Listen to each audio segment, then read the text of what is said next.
Hello parents, कैसे हो सब? बढ़िया। अपन कर रहे थे एनसीईआरटी रीडिंग और चैप्टर जो कर रहे थे उसका नाम है प्राणी जगत। ठीक है, उम्मीद करता हूँ आप सारे बढ़िया ही होगे। ठीक है, और वीडियो स्टार्ट करने से पहले कुछ रिक्वेस्ट, लाइक सब्सक्राइब तो आप करोगे। ठीक है, उसके अलावा डिस्क्रिप्शन में यार ऐप का लिंक दे रखा है, उसको डाउनलोड कर लेना। डाउनलोड करने से फायदा क्या होगा, केमिस्ट्री बायो टेस्ट मिल जाएंगे, क्वेश्चंस मिल जाएंगे, नोट्स मिल जाएंगे, सब कुछ फ्री है जी। ठीक है, तो फ्री है तो डाउनलोड करके देख लीजिएगा। और डिस्क्रिप्शन में टेलीग्राम चैनल का लिंक भी है, उसको भी ज्वाइन कर लीजिएगा। वहां पर आपको पता रहेगा कि कौन से टेस्ट का क्या सिलेबस है, उसके अलावा कब क्लास होनी है कब नहीं होनी, वो सारी इंफॉर्मेशन आपको वहां मिल जाती है, इसलिए वो आपको ज्वाइन कर लेना है। चलो जी, स्टार्ट करते हैं आज का लेक्चर। लास्ट में अपन जो पिछला लेक्चर था, जो पहला पार्ट था इसी चैप्टर का, उसके अंदर अपन ने पढ़ा था, यहां जो पोरी फेरा तक अपन ने पढ़ लिया था ना, पोरी फेरा तक अपन ने पढ़ लिया था ना, पोरी फेरा। और यहां पर जो है बीच में मैं एग्जांपल बताया था और बीच में लाइट जाने की वजह से वो बीच में वीडियो रुक गई। ठीक है, यहीं से स्टार्ट करते हैं। फिर पोरी फेरा के एग्जांपल जो है वो क्या है, साइकन, जिसको साइफा, स्पॉन्जिला जिसको स्वच्छ जलीय बाथ भी स्पंज भी कहते हैं, और यू स्पॉन्जिया जिसको बाथ स्पंज कहते हैं। तो ये आपको एग्जांपल जो है वो बहुत आपको अच्छे से याद होने चाहिए इस चैप्टर के अंदर। ठीक है, जहां पर जरूरत होगी वहां पर मैं ट्रिक जरूर बताऊंगा। चलो अगला संघ पढ़ते हैं, सिलेंट्रेटा की बात करते हैं। मैं उम्मीद यही करता हूं आपने वो सीक्वेंस में सारे संघ याद कर लिए होंगे, सारे फाइलम आपने सीक्वेंस में याद कर लिए होंगे। Porifera, Coelenterata, Ctenophora, Platyhelminthes, Aschelminthes, Annelida, Arthropoda, Mollusca, Echinodermata, Hemichordata, कोडेटा, ये सारे आपने सीक्वेंस में याद कर लिए होंगे। कर लिए हैं तो बहुत मजा आ जाएगा आपको। आ जाओ सिलेंट्रेटा फाइलम में चलते हैं। सिलेंट्रेटा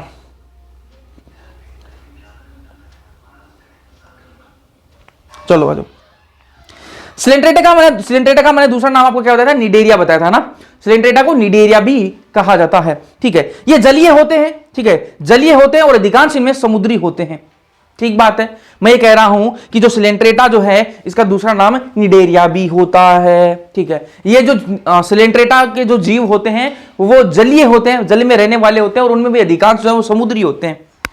ठीक बात है, ये स्थावर भी होते हैं और मुक्त तैरने वाले भी होते हैं। स्थावर और मुक्त तैरने वाले से क्या मतलब है जी, एक बार ये डायग्राम देखना आप, है ना, ये वाला डायग्राम देखो। अब ये जो है वो एक जगह स्थायी खड़ा रहेगा, समुद्र के अंदर नीचे जमीन से जुड़ा हुआ होगा, एक जगह खड़ा रहेगा। जैसे पौधा जो है वो एक जगह खड़ा रहता है ना, मिट्टी में जुड़ा हुआ होता है, नीचे एक जगह से एक जगह पर जुड़ा हुआ होता है प्लांट, है ना। वैसे ही ये जो स्थावर जो है ना, ये स्थावर, ठीक है, ये क्या स्थावर मतलब एक जगह स्थायी रहेगा, नीचे जमीन से जुड़ा रहेगा।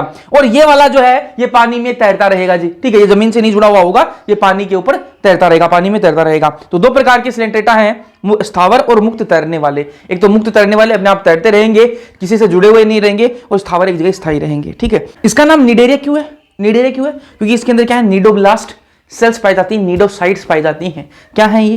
दंश कोशिका है, दंश कोरक है, नाम से पता लग रहा है। ठीक है, दंश मतलब किसी को चुभाने का काम करेगा। ठीक है, तो इनको रक्षा करने का काम करते हैं ना। ये जितने भी सिलेंट्रेटा के जो जीव होते हैं, इसके जो सदस्य हैं, वो अपनी रक्षा करते हैं इन नीडोब्लास्ट की मदद से। स्थिरक है, इनको इनका बैलेंस बनाने में, उनको स्थिर रखने में मदद करते हैं। उसके अलावा शिकार को पकड़ने में भी ये नीडोब्लास्ट जो है इनकी मदद करता है। आपको पता लग गया सिलेंट्रेटा इस फाइलम का नाम है, इसको दूसरा नाम निडेरिया भी है। निडेरिया इनको क्यों कहते हैं? क्योंकि इनके अंदर नीडोब्लास्ट, नीडोसाइट्स पाए जाते हैं, दंशकोरक इनके अंदर पाए जाते हैं। और ये दंशकोरक का काम क्या है? रक्षा करना, स्थिरक है, शिकार को पकड़ने में मदद करते हैं। ठीक बात है। चलो, इनके अंदर जो जठर संवहनी होती है इनकी, ठीक है, जो जठर संवहनी गैस्ट्रोवेस्क्युलर जो इनकी होती है, ठीक है, वो गुहा इनके अंदर पाई जाती है। ठीक है, इससे पहले नहीं थी। जो अधोमुख पर स्थित मुख द्वारा खुलती है। और इसमें जो है सीधी सी बात बताऊं कि इनके अंदर मुंह भी वही है, और जहां से खाएंगे उधर से ही ये निकालेंगे। गुदा द्वार और मुख द्वार सेम ही है जी, यहां पे है। ठीक है, तो सेम ही है। ठीक है, अधोमुख पर स्थित मुख द्वारा ये खुलती है। इनके अंदर दो रूप पाए जाते हैं इनके, है ना। सिलेंट्रेटा के अंदर दो रूप पाए जाते हैं, एक का नाम है पोलिप, एक का नाम है मेडूसा। एक का नाम है पोलिप और एक का नाम है मेडूसा। अगर अभी तक आपने ध्यान से मेरी बातें सुनी है तो आप समझ गए कि पोलिप क्या है जी, मेडूसा क्या है। पोलिप कौन सा होगा? जो स्थावर होगा और बेलनाकार होगा। इनमें देखो स्थावर कौन सा है भैया, ये आपने बताया ये स्थायी रहेगा, एक जगह पे रहेगा। और देखो बेलनाकार भी है, गोल गोल भी है। ठीक है, तो पोलिप किसको कहेंगे? जो स्थावर है और बेलनाकार होगा उसको क्या कहेंगे अपन? वो कौन सा रूप है? पोलिप रूप है जी वो, ठीक है। वो कौन सा रूप है? पोलिप।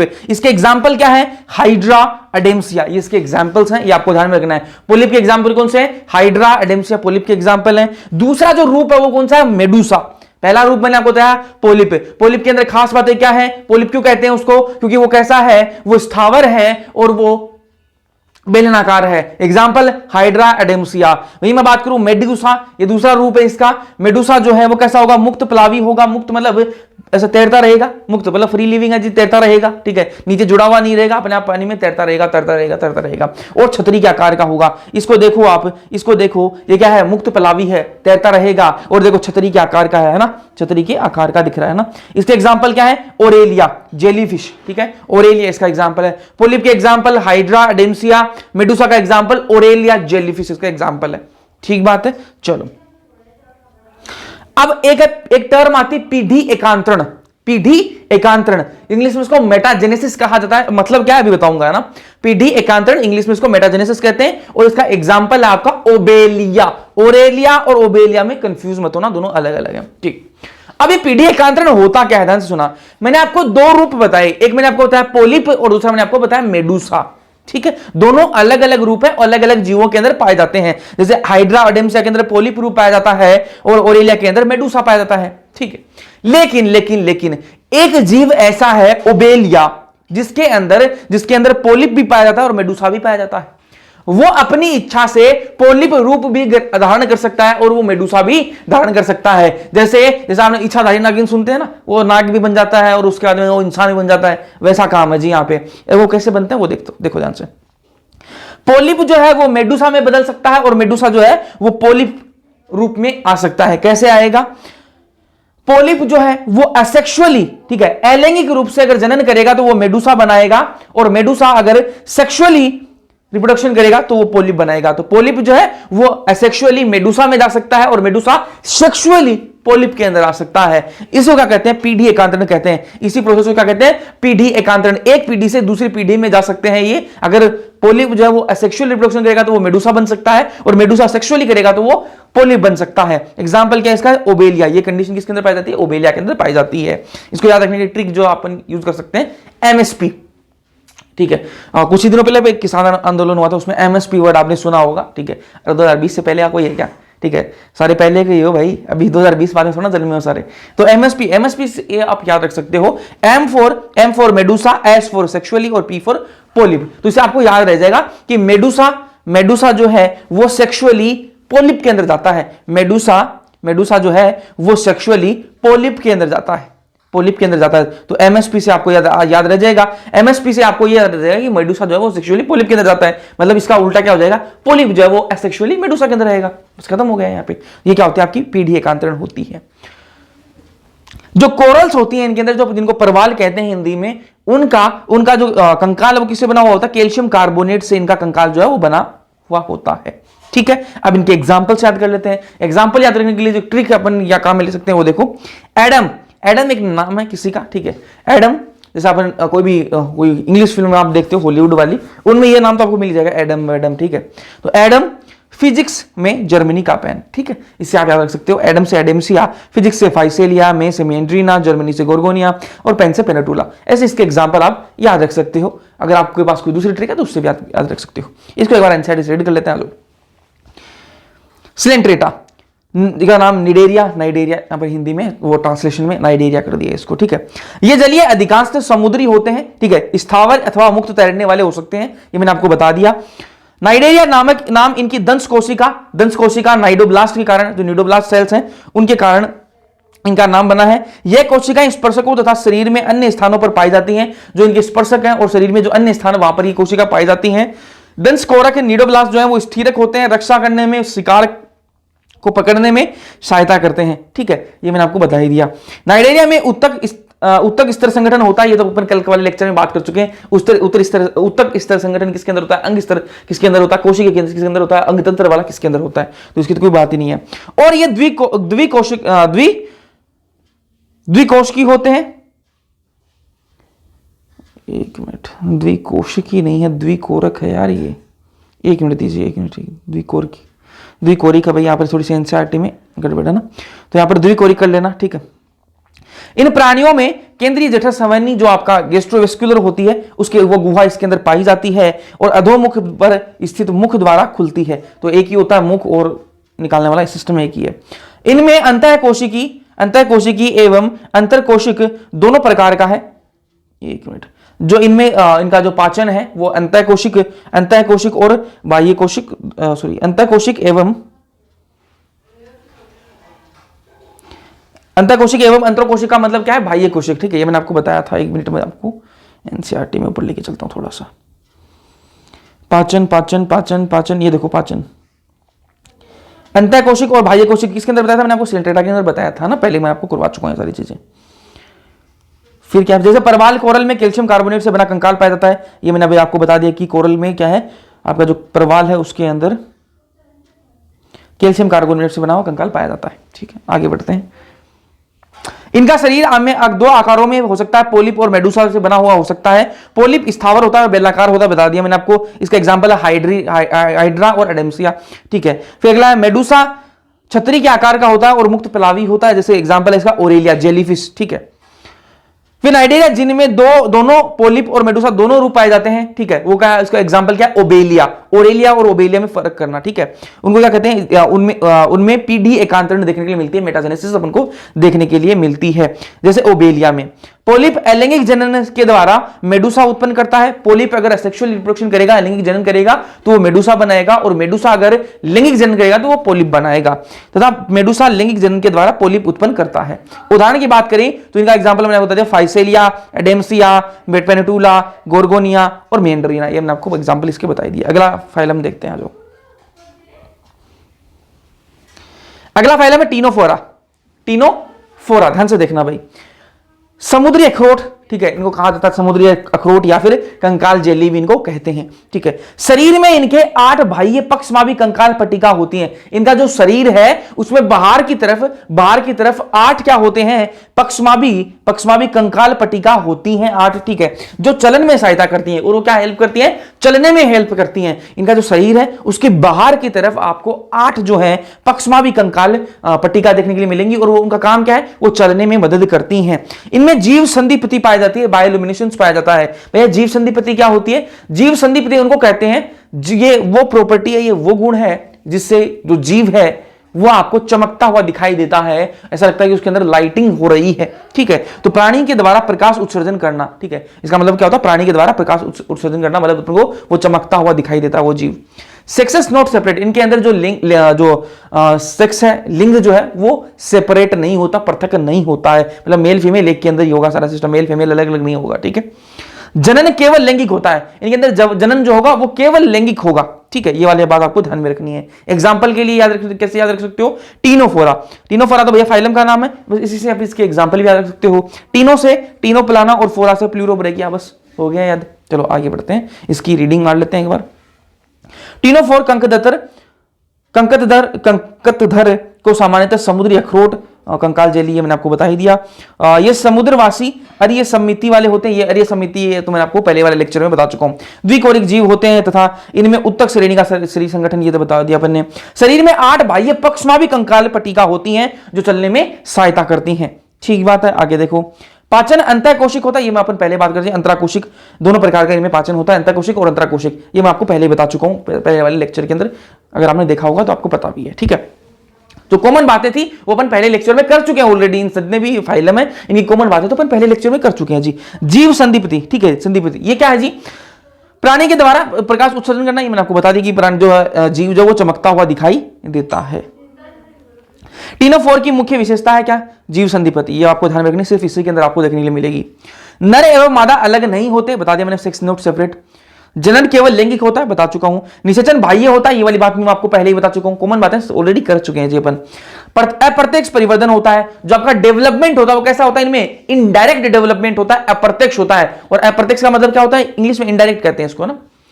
अप्रत्यक्ष का मतलब क्या होता है कि जो इनका वयस्क बनेगा ना, जो बड़ा बनेगा ना, एडल्ट बनेगा, उसमें और बच्चे में डिफरेंस होगा। जैसे मानव का जो बच्चा होता है और उसका जो अडल्ट होता है, और दोनों सेम ही दिखते हैं ना, वो मानव जैसा ही तो दिखता है कि भाई आगे जाके ये बड़ा होगा तो मानव जैसा ही बनेगा। ऐसा थोड़ी ना कि बचपन में वो तो सांप जैसा है और बड़ा हो जाएगा तो वो इंसान बन जाएगा, ऐसा होता है क्या? नहीं जी, ठीक है। तो अपने अंदर क्या, कौन सा जो परिवर्तन वो कैसा है? वो प्रत्यक्ष जी, डायरेक्ट डेवलपमेंट है। लेकिन इनके अंदर क्या है? अप्रत्यक्ष। जो बचपन में क्या है वो अलग तरीके का दिखेगा, अलग तरीके का जीव दिखेगा, लार्वा होगा, और फिर वयस्क जो है वो अलग दिखेगा। तो दोनों के रूप अलग अलग होंगे।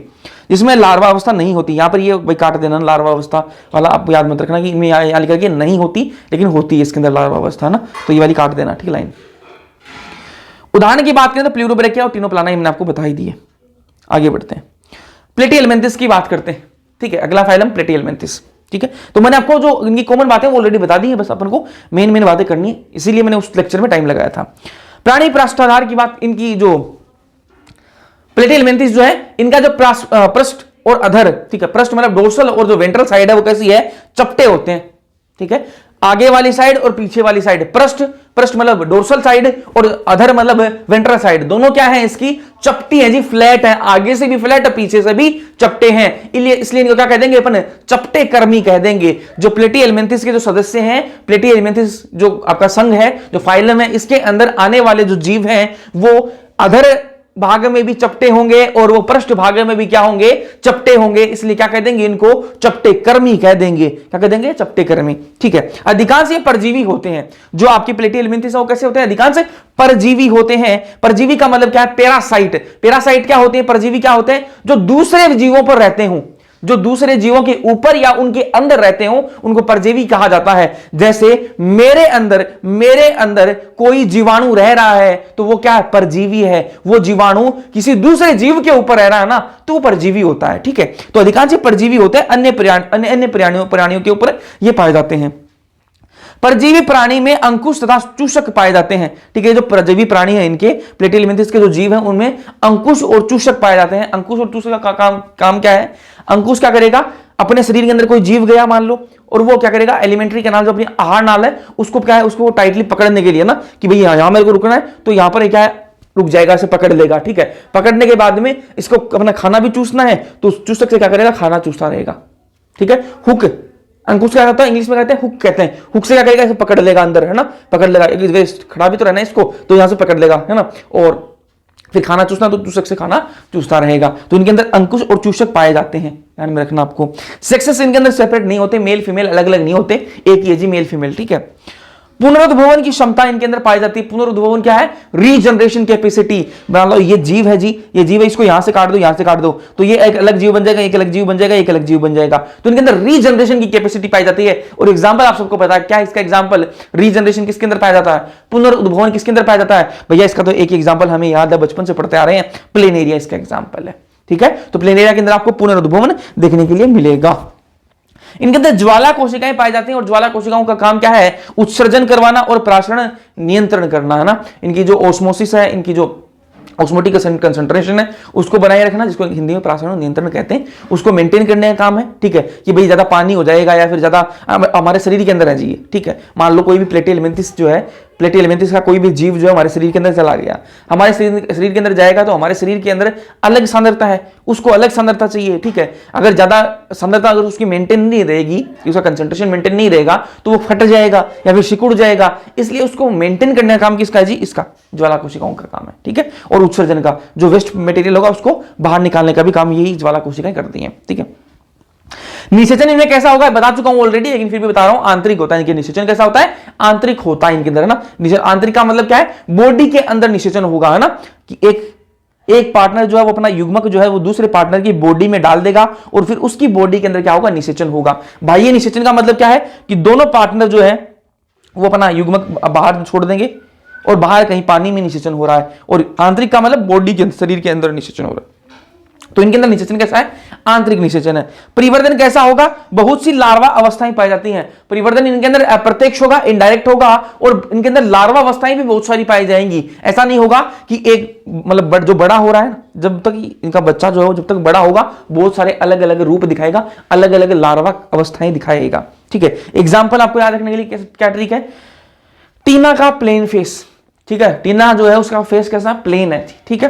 टीना से आप याद रखें टीनिया, फेस से आप प्लेन से आप याद रख लेना प्लेनेरिया, और फेस से आप याद रख लेना फेशियोला। तो ऐसे आप याद रख सकते हो टीना का प्लेन फेस, ठीक है। अब इसको एनसीईआरटी से रीड कर लेते हैं।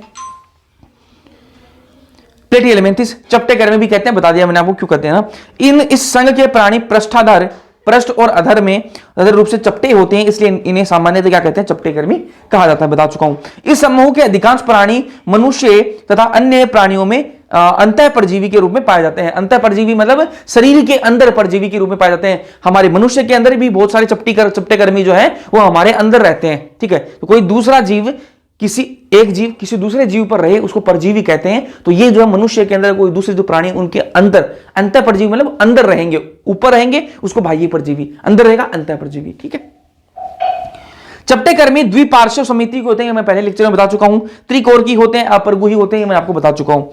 इनमें पहले लेक्चर में पढ़ चुके हैं, है ना। इनमें अंग स्तर का शरीर संगठन होता है, ये भी मैंने आपको बता दिया। परजीवी प्राणी में अंकुश तथा चूषक पाए जाते हैं। अंकुश का काम क्या है, हुक, ये यहां से आगे या चिपक जाएगा, और चूषक क्या करेगा, चूसने का काम करेगा, ठीक है। जो अंदर माल मसाला खाना वगैरह वो चूसने का काम करेगा, ठीक है। कुछ चपटे कर्मी खाद्य पदार्थ को परपोषी से सीधे अपने शरीर की सतह से अवशोषित करते हैं, और कुछ चपटे कर्मी ऐसे होते हैं जो खाद्य पदार्थ को डायरेक्ट अपने शरीर के अंदर क्या कर लेते हैं, अपने शरीर की सतह से अवशोषित कर लेते हैं, ठीक है। ज्वाला कोशिकाएं जो इनका काम क्या, परागण नियंत्रण मैं आपको बता चुका हूं, और उत्सर्जन में काम आती हैं। नर मादा इनमें अलग नहीं होते, मेल फीमेल जी एक ही है, ठीक है। निषेचन इनमें आंतरिक होता है। परिवर्तन में बहुत सी लार्वा अवस्था पाई जाती हैं। प्लेनेरिया पुनरुद्भवन की क्षमता होती है, रिजनरेशन की कैपेसिटी होती है, बता दिया जी। उदाहरण की बात करें टीनिया और फेशियोला और प्लेनेरिया, इसके लिए मैंने आपको बता दिया टीना का प्लेन फेस, ठीक है। ये इसका डायग्राम आप देख लीजिए। आगे बढ़ते हैं। अगला फाइलम एस्केलमेंथीस। एस्केलमेंथीस आ जाओ भैया, एस्केलमेंथीस। एक मिनट ये क्या हुआ, ये क्या हुआ जी, एकदम से बंद हो गया। चलो कोई नहीं, एक मिनट दीजिए बस।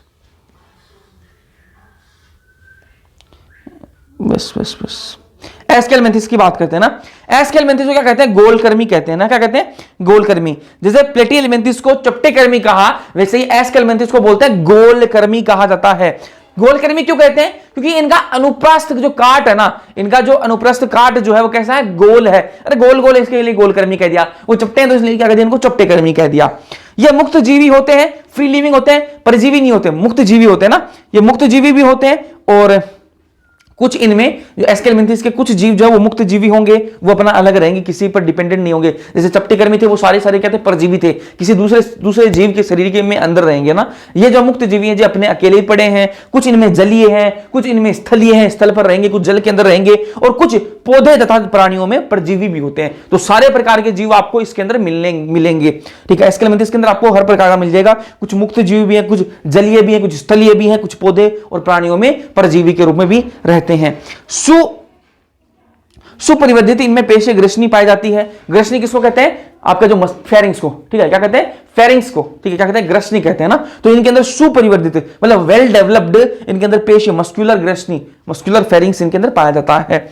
इनके अंदर सेक्सेस जो वो सेपरेट होते हैं, मेल फीमेल अलग अलग होता है। मादा जो है वो नर से बड़ी होती है, आपको ध्यान में रखना है, एग्जाम में आ सकता है भाई, ठीक है। इनमें सेक्स जो अलग अलग होते हैं, मेल और फीमेल अलग अलग होंगे, ठीक है। और जो मादा होगी इनकी जो फीमेल होगी वो मेल से बड़ी होती है, ध्यान से रखना, मादा फीमेल से बड़ी होगी, ठीक है। निषेचन इनमें क्या होगा, आंतरिक होगा, मतलब अंदर होगा ना, बॉडी के अंदर होगा। परिवर्तन की बात करो तो इनमें प्रत्यक्ष अथवा अप्रत्यक्ष दोनों प्रकार के इनके अंदर पाए जाएंगे। प्रत्यक्ष भी होगा और अप्रत्यक्ष भी, है ना, डायरेक्ट और इनडायरेक्ट दोनों प्रकार के हो सकते हैं इनके अंदर। एग्जांपल की बात करें, एस्केरिश, वुचेरिया और एनसाइक्लोस्टोमा, ये आपको ध्यान में रखना है। अब आ जाओ इनसाइड रीडिंग मारते हैं इनकी। एस्केलमेंथीस गोलकर्मी भी इनको कहा जाता है। एस्केलमेंथीस प्राणी अनुप्रास्थ जो काट है इनका गोलाकार होता है, इसलिए इनको गोलकर्मी कहते हैं, अतः इन्हें गोलकर्मी कहते हैं। ये मुक्त जीवी भी हो सकते हैं, जलीय भी हो सकते हैं, स्थलीय भी हो सकते हैं, पौधों और प्राणियों में परजीवी भी हो सकते हैं। ये द्विपार्श्व समिति, ये बता चुके हैं कल के वाले लेक्चर में। त्रिकोण की होते हैं, ये पहले लेक्चर में अपन कर चुके हैं। कूट प्रगुही होते हैं, ये भी बता दिया मैंने आपको, ठीक है। इनका शरीर संगठन अंग तंत्र वाला होता है, ये भी बता दिया। आहार नाली इनकी पूर्ण होती है, मुंह और जो आपका गुदाद्वार दोनों होते हैं इनके अंदर, आहार नाली में पूर्ण बताई है, ठीक है, मैं आपको पहले लेक्चर में ये भी कर चुके हैं। जिसमें सुपरिवर्धित पेशीय ग्रसनी पाई जाती है, ये आपको बतानी है कि यहां पर जो सुपरिवर्धित वेल डेवलप्ड क्या होती है, मस्क्यूलर फेरिंग्स होती है, पेशीय ग्रसनी इनमें पाई जाती है, ठीक है। उत्सर्जन नाल शरीर से अपशिष्ट पदार्थों का उत्सर्जन रंध्र के द्वारा बाहर निकालती है, और इनके अंदर मैंने बता दिया कि मुख भी होता है इनके अंदर और गुदाद्वार भी होता है, क्योंकि इनके अंदर पूर्ण होती है, आहार नाल कैसी तो पूर्ण होती है। तो इसके अंदर जो अपशिष्ट पदार्थ है उनको कहां से निकाला जाएगा, जो उत्सर्जन रंध्र के द्वारा बाहर निकाला जाएगा ना, उसी द्वार से, गुदाद्वार से बाहर निकाला जाएगा। नर तथा मादा दोनों होते हैं इसके अंदर, ठीक है, और प्राय मादा नर से बड़ी होती है, ये भी मैंने आपको बता दिया। निषेचन इनमें आंतरिक होता है, और परिवर्धन की बात करें तो इनमें प्रत्यक्ष और अप्रत्यक्ष दोनों प्रकार के पाए जाते हैं। उदाहरण की बात करें तो एस्केरिस, वुचेरिया और एनसाइक्लोस्टोमा। ये देखो जी, ये नर है और ये मादा है, मादा देखो कितनी बड़ी है और नर बेचारा छोटा, तो मादा क्या है यहां पर बड़ी होती है। चलो अगला फाइलम एनेलिडा की बात करते हैं। अगला फाइलम अपने सामने एक आ जा रहा भाई, आजा, एनेलिडा।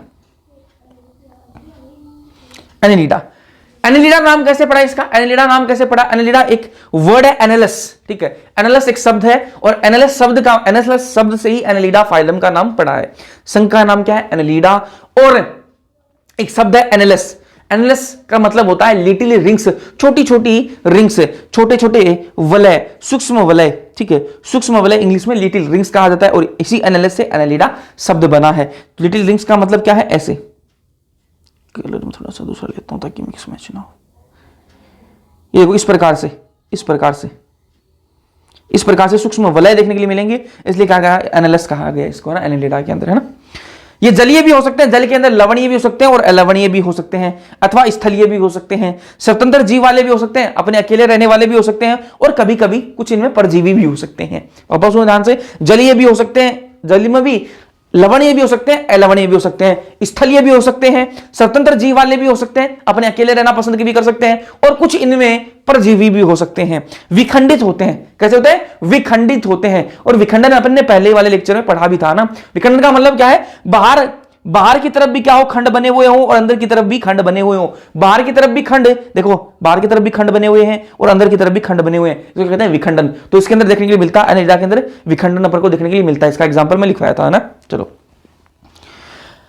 अनुदैर्ध्य प्लस वर्ताकार पेशियां जो है वो चलन में मदद करती हैं। इनके अंदर जो अनुदैर्ध्य और जो वर्ताकार जो आपकी पेशियां होती हैं वो किसमें मदद करती हैं, चलन में मदद करती हैं। बहुत ही इंपॉर्टेंट लाइन है, एग्जाम में आ सकती है कि जो आपके एनेलिडा होते हैं इनके अंदर अनुदैर्ध्य और इनकी जो वर्ताकार पेशियां वो चलन में मदद करती हैं। नेरिस इसका एक एग्जाम्पल, इसके अंदर एक जीव है नेरिस, इस एनेलिडा का, इस एनेलिडा फाइलम के अंदर एक जीव का नाम है नेरिस, ठीक है। वो नेरिस जो है उसके अंदर पार्श्वपाद पाए जाते हैं, पार्श्वपाद पाए जाते हैं जिनको पैरापोडिया कहते हैं, और वो तैरने में सहायता करते हैं। दिखाऊं ये पार्श्वपाद कैसे होते हैं, आ जाओ। ये जी देखो, इसको देखो, ये नेरिस है, ठीक है। इसके अंदर देखो पार्श्व, देखो साइड में देखो पाद निकले हुए हैं, साइड में पाद निकले हुए हैं, देखो ध्यान से, साइड में पाद निकले हुए हैं, ठीक है, साइड में देखो पाद निकले हुए हैं, ठीक है, साइड में पाद निकले हुए हैं, दिख रहे हैं आपको, देखो साइड में पाद निकले हुए हैं, ठीक है। अभी इतना जूम बहुत है, ठीक है। तो ये क्या है, ये किस में मदद करते हैं, इनको कहते हैं पैरापोडिया कहते हैं, साइड में पार्श्वपाद कहते हैं, इनको साइड में निकले हुए, इसलिए इनको क्या कहा, पार्श्वपाद कहते हैं। और इनका नाम क्या था, पैरापोडिया नाम होता है, और ये स्विमिंग में मदद करते हैं, तैरने में सहायता करते हैं। आ जाओ, वापस आ जाओ, ठीक है। नेरिस के अंदर पार्श्वपाद पाए जाते हैं जिनको पैरापोडिया कहते हैं, और वो तैरने में सहायता करते हैं। इनके में वर्कक पाए जाते हैं, इनके अंदर जो एनेलिडा है इनके अंदर वर्कक पाए जाते हैं जिनको नेफ्रेडियम कहते हैं इंग्लिश में। और वर्कक किस काम करता, क्या काम करता है, ये वर्कक उत्सर्जन का काम करता है और प्रासरण नियमन का काम करता है, ठीक है। उत्सर्जन मतलब जो वेस्ट मटेरियल होगा उसको बाहर निकालने का काम करेगा, और प्रासरण नियमन का मतलब क्या है, जो इसकी ऑस्मोटिक कंसंट्रेशन जो है उसको बनाकर रखेगा कि भैया ये ज्यादा फट ना जाए कहीं और कहीं सिकुड़ ना जाए, तो उस ऑस्मोटिक कंसंट्रेशन को बनाने का काम, प्रासरण का नियमन करने का काम किसका है, इसी वर्कक का काम होगा एनेलिडा के अंदर, ठीक है। एक जोड़ी इनमें गुच्छिकाएं पाई जाती हैं, एक जोड़ी, ध्यान में रखना, एक जोड़ी, एक चुटकी सिंदूर, एक जोड़ी इनमें गुच्छिकाएं पाई जाती हैं। गुच्छिकाएं मतलब गैंग्लियन पाए जाते हैं, गैंग्लियन, ठीक है। ये पार्श्व तंत्रिकाओं द्वारा दोहरी अधर तंत्रिका रज्जु से जुड़े हुए होते हैं। इनकी अधर भाग में, इनके अधर भाग में क्या होता है, तंत्रिका रज्जु पाया जाता है। जो आपके एनेलिडा होते हैं, इनके अधर भाग में, मतलब वेंट्रल साइड में, आगे वाली साइड में क्या पाया जाता है? रज्जू पाया जाता है, तंत्रिका रज्जू पाया जाता है। ठीक है, देखो ध्यान से मैं बताता हूं आपको, ऐसे समझो इसको। ये मान लो इसका अधर भाग है और ये क्या है आपका? तंत्रिका रज्जू है, तंत्रिका रज्जू है। ठीक है, और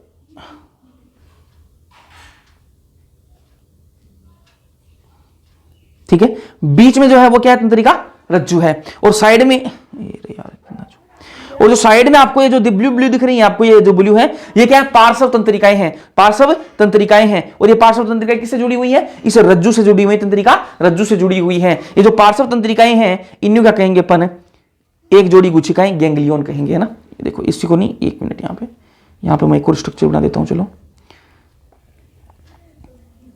ये मान लो गैंग्लियन है, ये क्या है? गैंग्लियन है, ठीक है, गुच्छिका है। और इस गुच्छिका और इस रज्जु को आपस में जोड़ने का काम कौन करता है? ये पार्श्व तंत्रिकाएं काम करती है ना। चलो, नेरिस की बात करें ना, नेरिस के बारे में एक बात तो अपन नेरिस के बारे में एक खास बात अपन ने क्या पढ़ी कि भैया पार्श्वपाद इनमें होता है। पार्श्वपाद साइड में पैरा निकले हुए हैं जिनको पैरापोडिया कहेंगे और वो तैरने में मदद करते हैं।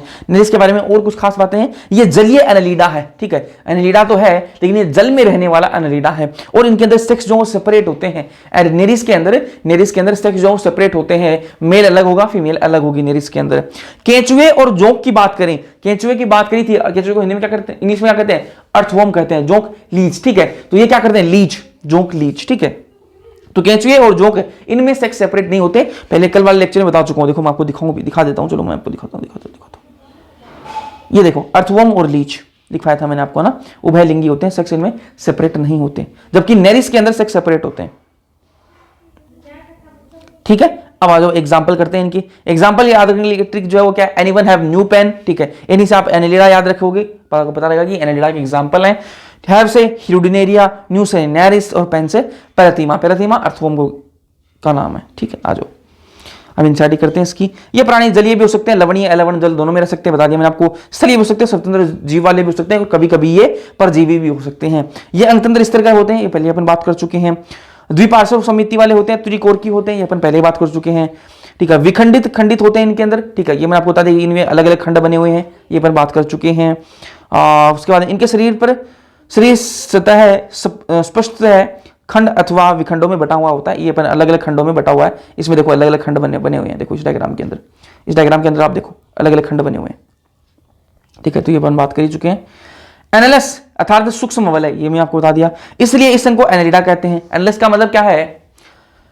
एनालस एक लैटिन शब्द है, ठीक है, और इसका मतलब होता है सूक्ष्म वलय, इसलिए संघ का नाम क्या है? एनेलिडा नाम है। इन प्राणियों में अनुदैर्ध्य और वर्ताकार दोनों प्रकार की पेशियां पाई जाती हैं और वो चलने में सहायता करती हैं, ये मैंने आपको बता दिया। जलीय एनेलिडा जैसे नेरिस, जलीय एनेलिडा कौन सा? नेरिस। ठीक है, इसमें पार्श्वपाद पाए जाते हैं जिनको पैरापोडिया कहेंगे, और वो पैरापोडिया जो है वो चलने में तैरने में मदद करते हैं, जो तैरने में सहायता करते हैं। इसमें बंद परिसंचरण तंत्र पाया जाता है, ये अपन पहले वाले लेक्चर में कर चुके हैं। बंद परिसंचरण किसके अंदर, खुला परिसंचरण किसके अंदर है? वर्कक जिसका एक वचन क्या है? नेफ्रीडियम, ये प्रासरण, नियमन और उत्सर्जन में सहायक होता है, अभी बता दिया मैंने आपको। तंत्रिका तंत्र में एक जोड़ी गुच्छिकाएं पाई जाती हैं जो पार्श्व तंत्रिकाओं द्वारा दोहरी अधर तंत्रिका रज्जु से जुड़ी हुई होती हैं। नेरिस एक जलीय एनेलिड है जिसमें नर तथा मादा दोनों अलग अलग होते हैं, मैंने आपको ये बताया। और जो केंचुए और जोंक होते हैं इनमें नर और मादा एक ही होते हैं, अलग अलग नहीं होते हैं ना। जनन इनमें लैंगिक विधि द्वारा होता है। उदाहरण की बात करें तो नेरिस हो गया आपका, पेराथीमा आप केंचुआ को कहते हैं, ह्यूडिनेरिया हो गया आपका, ये मैंने आपको बता ही दिए। अब अगला फाइलम देखते हैं, आर्थ्रोपोडा।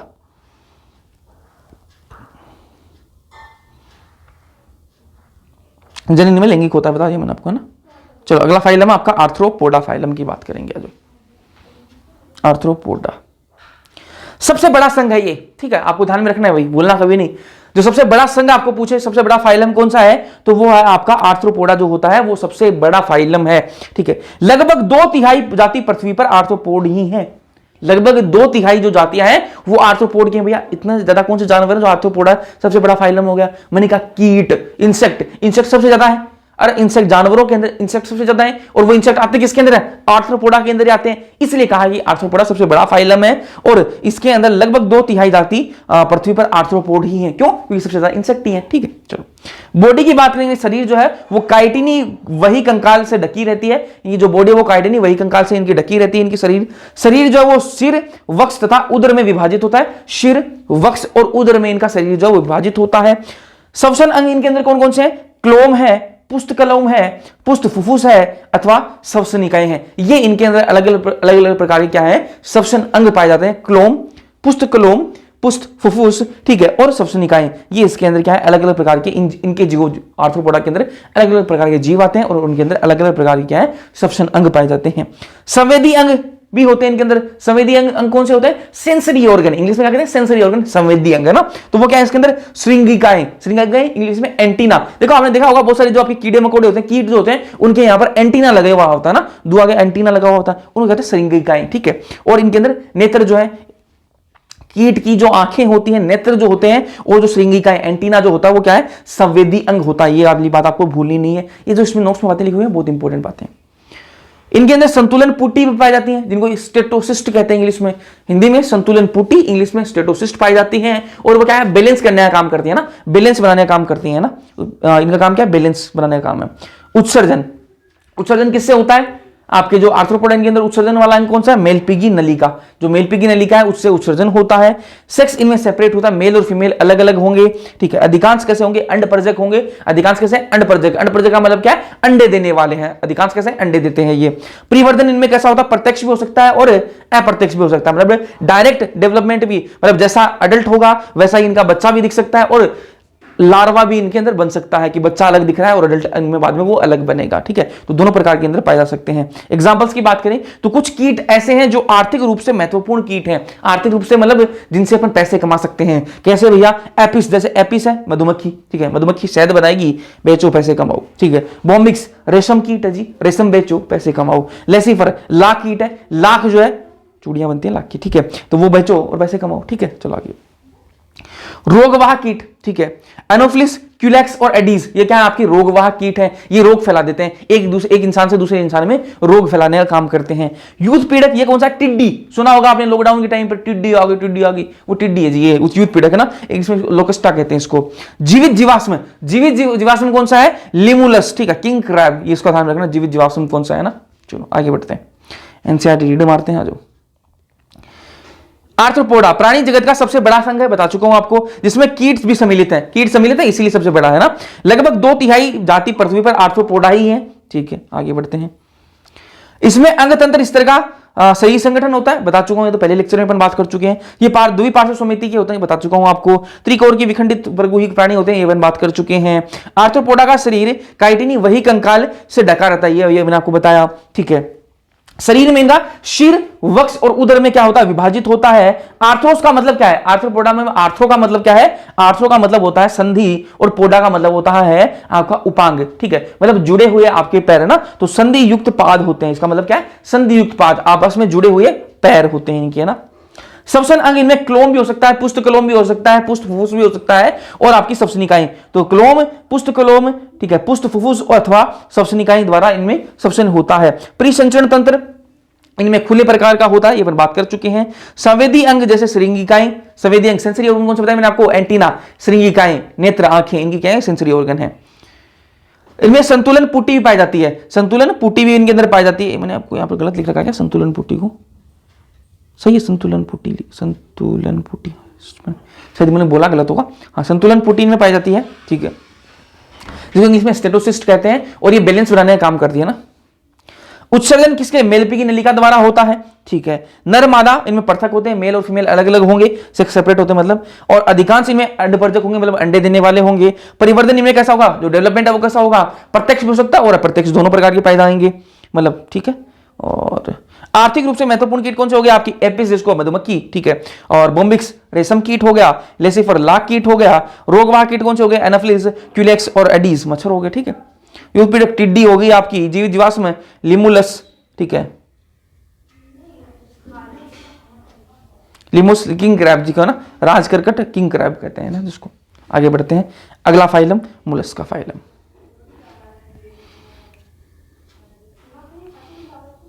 मोलस्का, मोलस्का जो है वो दूसरा सबसे बड़ा जो फाइलम है वो है, ठीक है। पहला जो सबसे बड़ा संघ कौन सा है, आर्थ्रोपोडा, और दूसरा सबसे बड़ा संघ कौन सा है, वो मोलस्का है जी, ठीक है। मोलस्का कोमल शरीर वाले प्राणी है, ठीक है, कोमल शरीर वाले प्राणी होते हैं मोलस्का, ठीक है।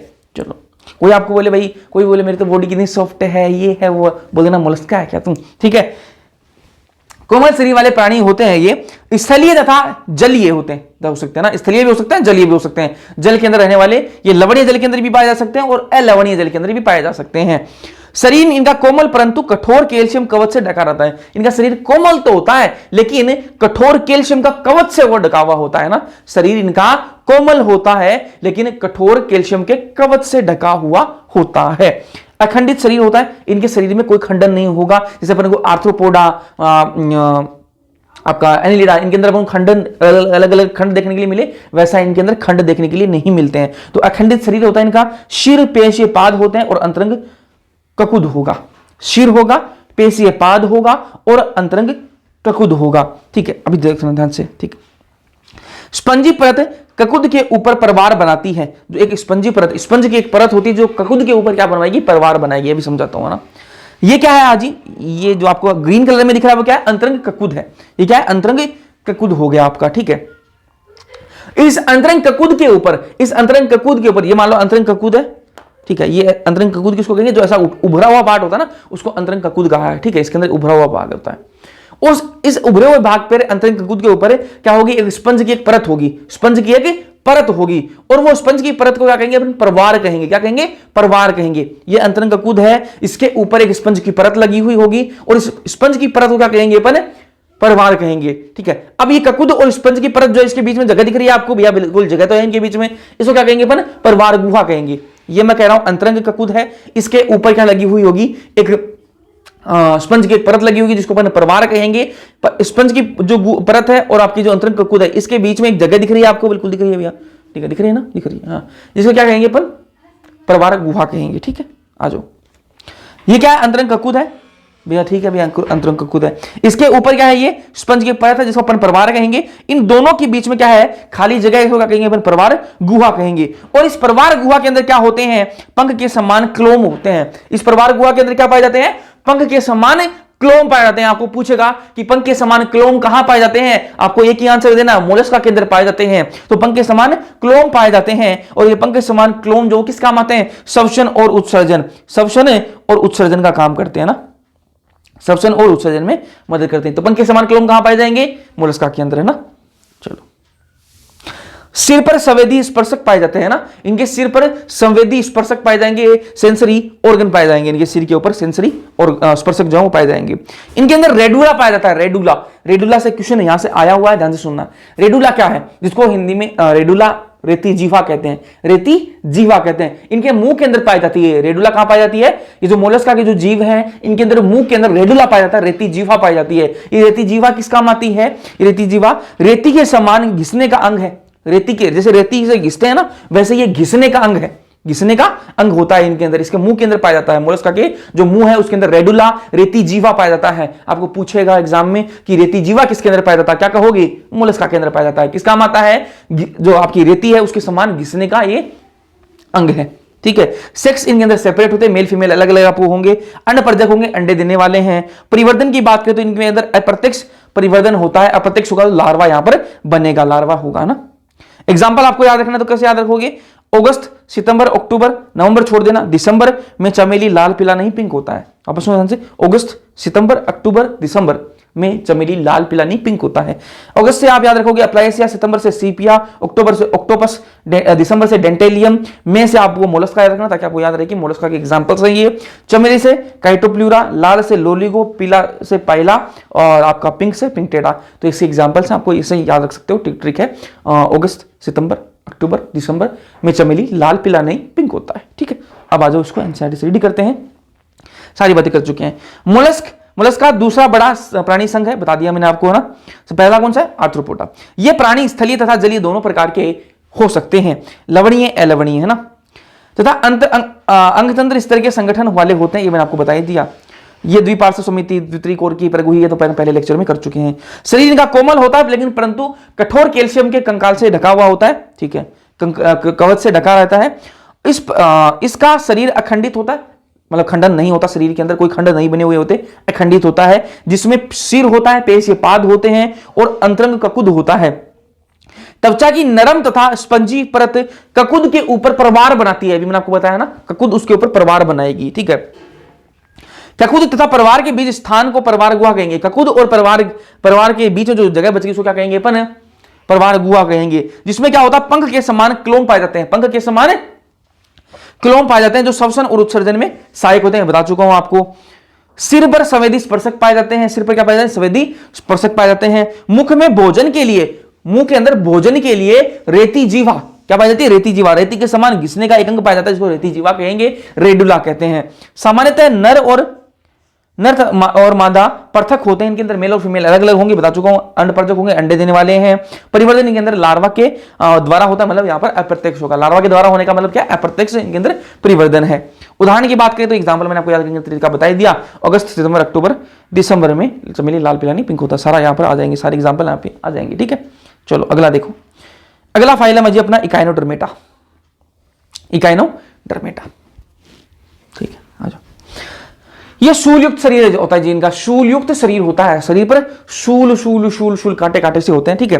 कैल्शियम युक्त कंकाल इनका पाया जाता है, इनका कंकाल कैसा होता है? कैल्शियम युक्त होता है। सभी ये समुद्रवासी होते हैं, जितने भी सारे के सारे समुद्रवासी होंगे। एग्जाम में क्वेश्चन पूछता है एक्सक्लूसिवली मराइन कौन से हैं, कल वाले लेक्चर में बताया था मैंने आपको एक्सक्लूसिवली मराइन कौन से हैं, तो आपका इकाइनोडर्मेटा एक्सक्लूसिवली मराइन होता है, ठीक है। मुख इनका, ये भी एग्जाम में क्वेश्चन आया हुआ है, अभी 2 साल में शायद क्वेश्चन आया है ये। मुख इनका कैसा होता है? अधर तल पर होता है, जो इकाइनोडर्मेटा होता है इसका मुख अधर तल में, और जो इनका मल द्वार जो है वो कहां होता है? पृष्ठ तल पर होता है। मुख अधर तल पर, अधर मतलब वेंट्रल साइड में इनका मुंह होता है, और पृष्ठ डोर्सल साइड में इनका क्या होता है? मल द्वार होता है। इसी लाइन से क्वेश्चन है, इसी को घुमा के क्वेश्चन दिया था, तो ये आपको ध्यान में रखना है। तो इनका मुख कहां होता है? अधर तल पर, मल द्वार पृष्ठ तल पर, है ना। तो जैसा अपना होता है वैसा सेम इनका है, ठीक है। जल इनके अंदर जल संवहन तंत्र पाया जाता है, क्या पाया जाता है? इनके अंदर जल संवहन तंत्र पाया जाता है। अब यहां पर आप कंफ्यूज हो सकते हो, एक अपन ने पढ़ा था पोरीफेरा के अंदर जल नाल तंत्र, और एक अपन पढ़ रहे हैं जल संवहन तंत्र, ठीक है। जल नाल तंत्र जो है वो सिर्फ और सिर्फ पोरीफेरा के अंदर देखने के लिए मिलेगा आपको, और जल संवहन तंत्र है वो सिर्फ और सिर्फ आपको इकाइनोडर्मेटा के अंदर देखने के लिए मिलेगा। दोनों में कंफ्यूज नहीं होना है कि जल नाल तंत्र कहां? पोरीफेरा। जल संवहन तंत्र आपका कहां पर? इकाइनोडर्मेटा, ठीक है। तो जल संवहन तंत्र ये किसमें मदद करता है? चलने में भी सहायता करता है ये जल संवहन तंत्र, ठीक है। भोजन पकड़ने में भी सहायता करता है, और श्वसन में भी सहायता करता है। तो सारे काम कौन करता है? जल संवहन तंत्र काम करता है, और जल संवहन तंत्र पाया कहां जाता है? इसी आपके इकाइनोडर्मेटा के अंदर पाया जाता है। इनके अंदर उत्सर्जन तंत्र कोई नहीं होता, जिनके अंदर अलग से कोई उत्सर्जन तंत्र है ही नहीं।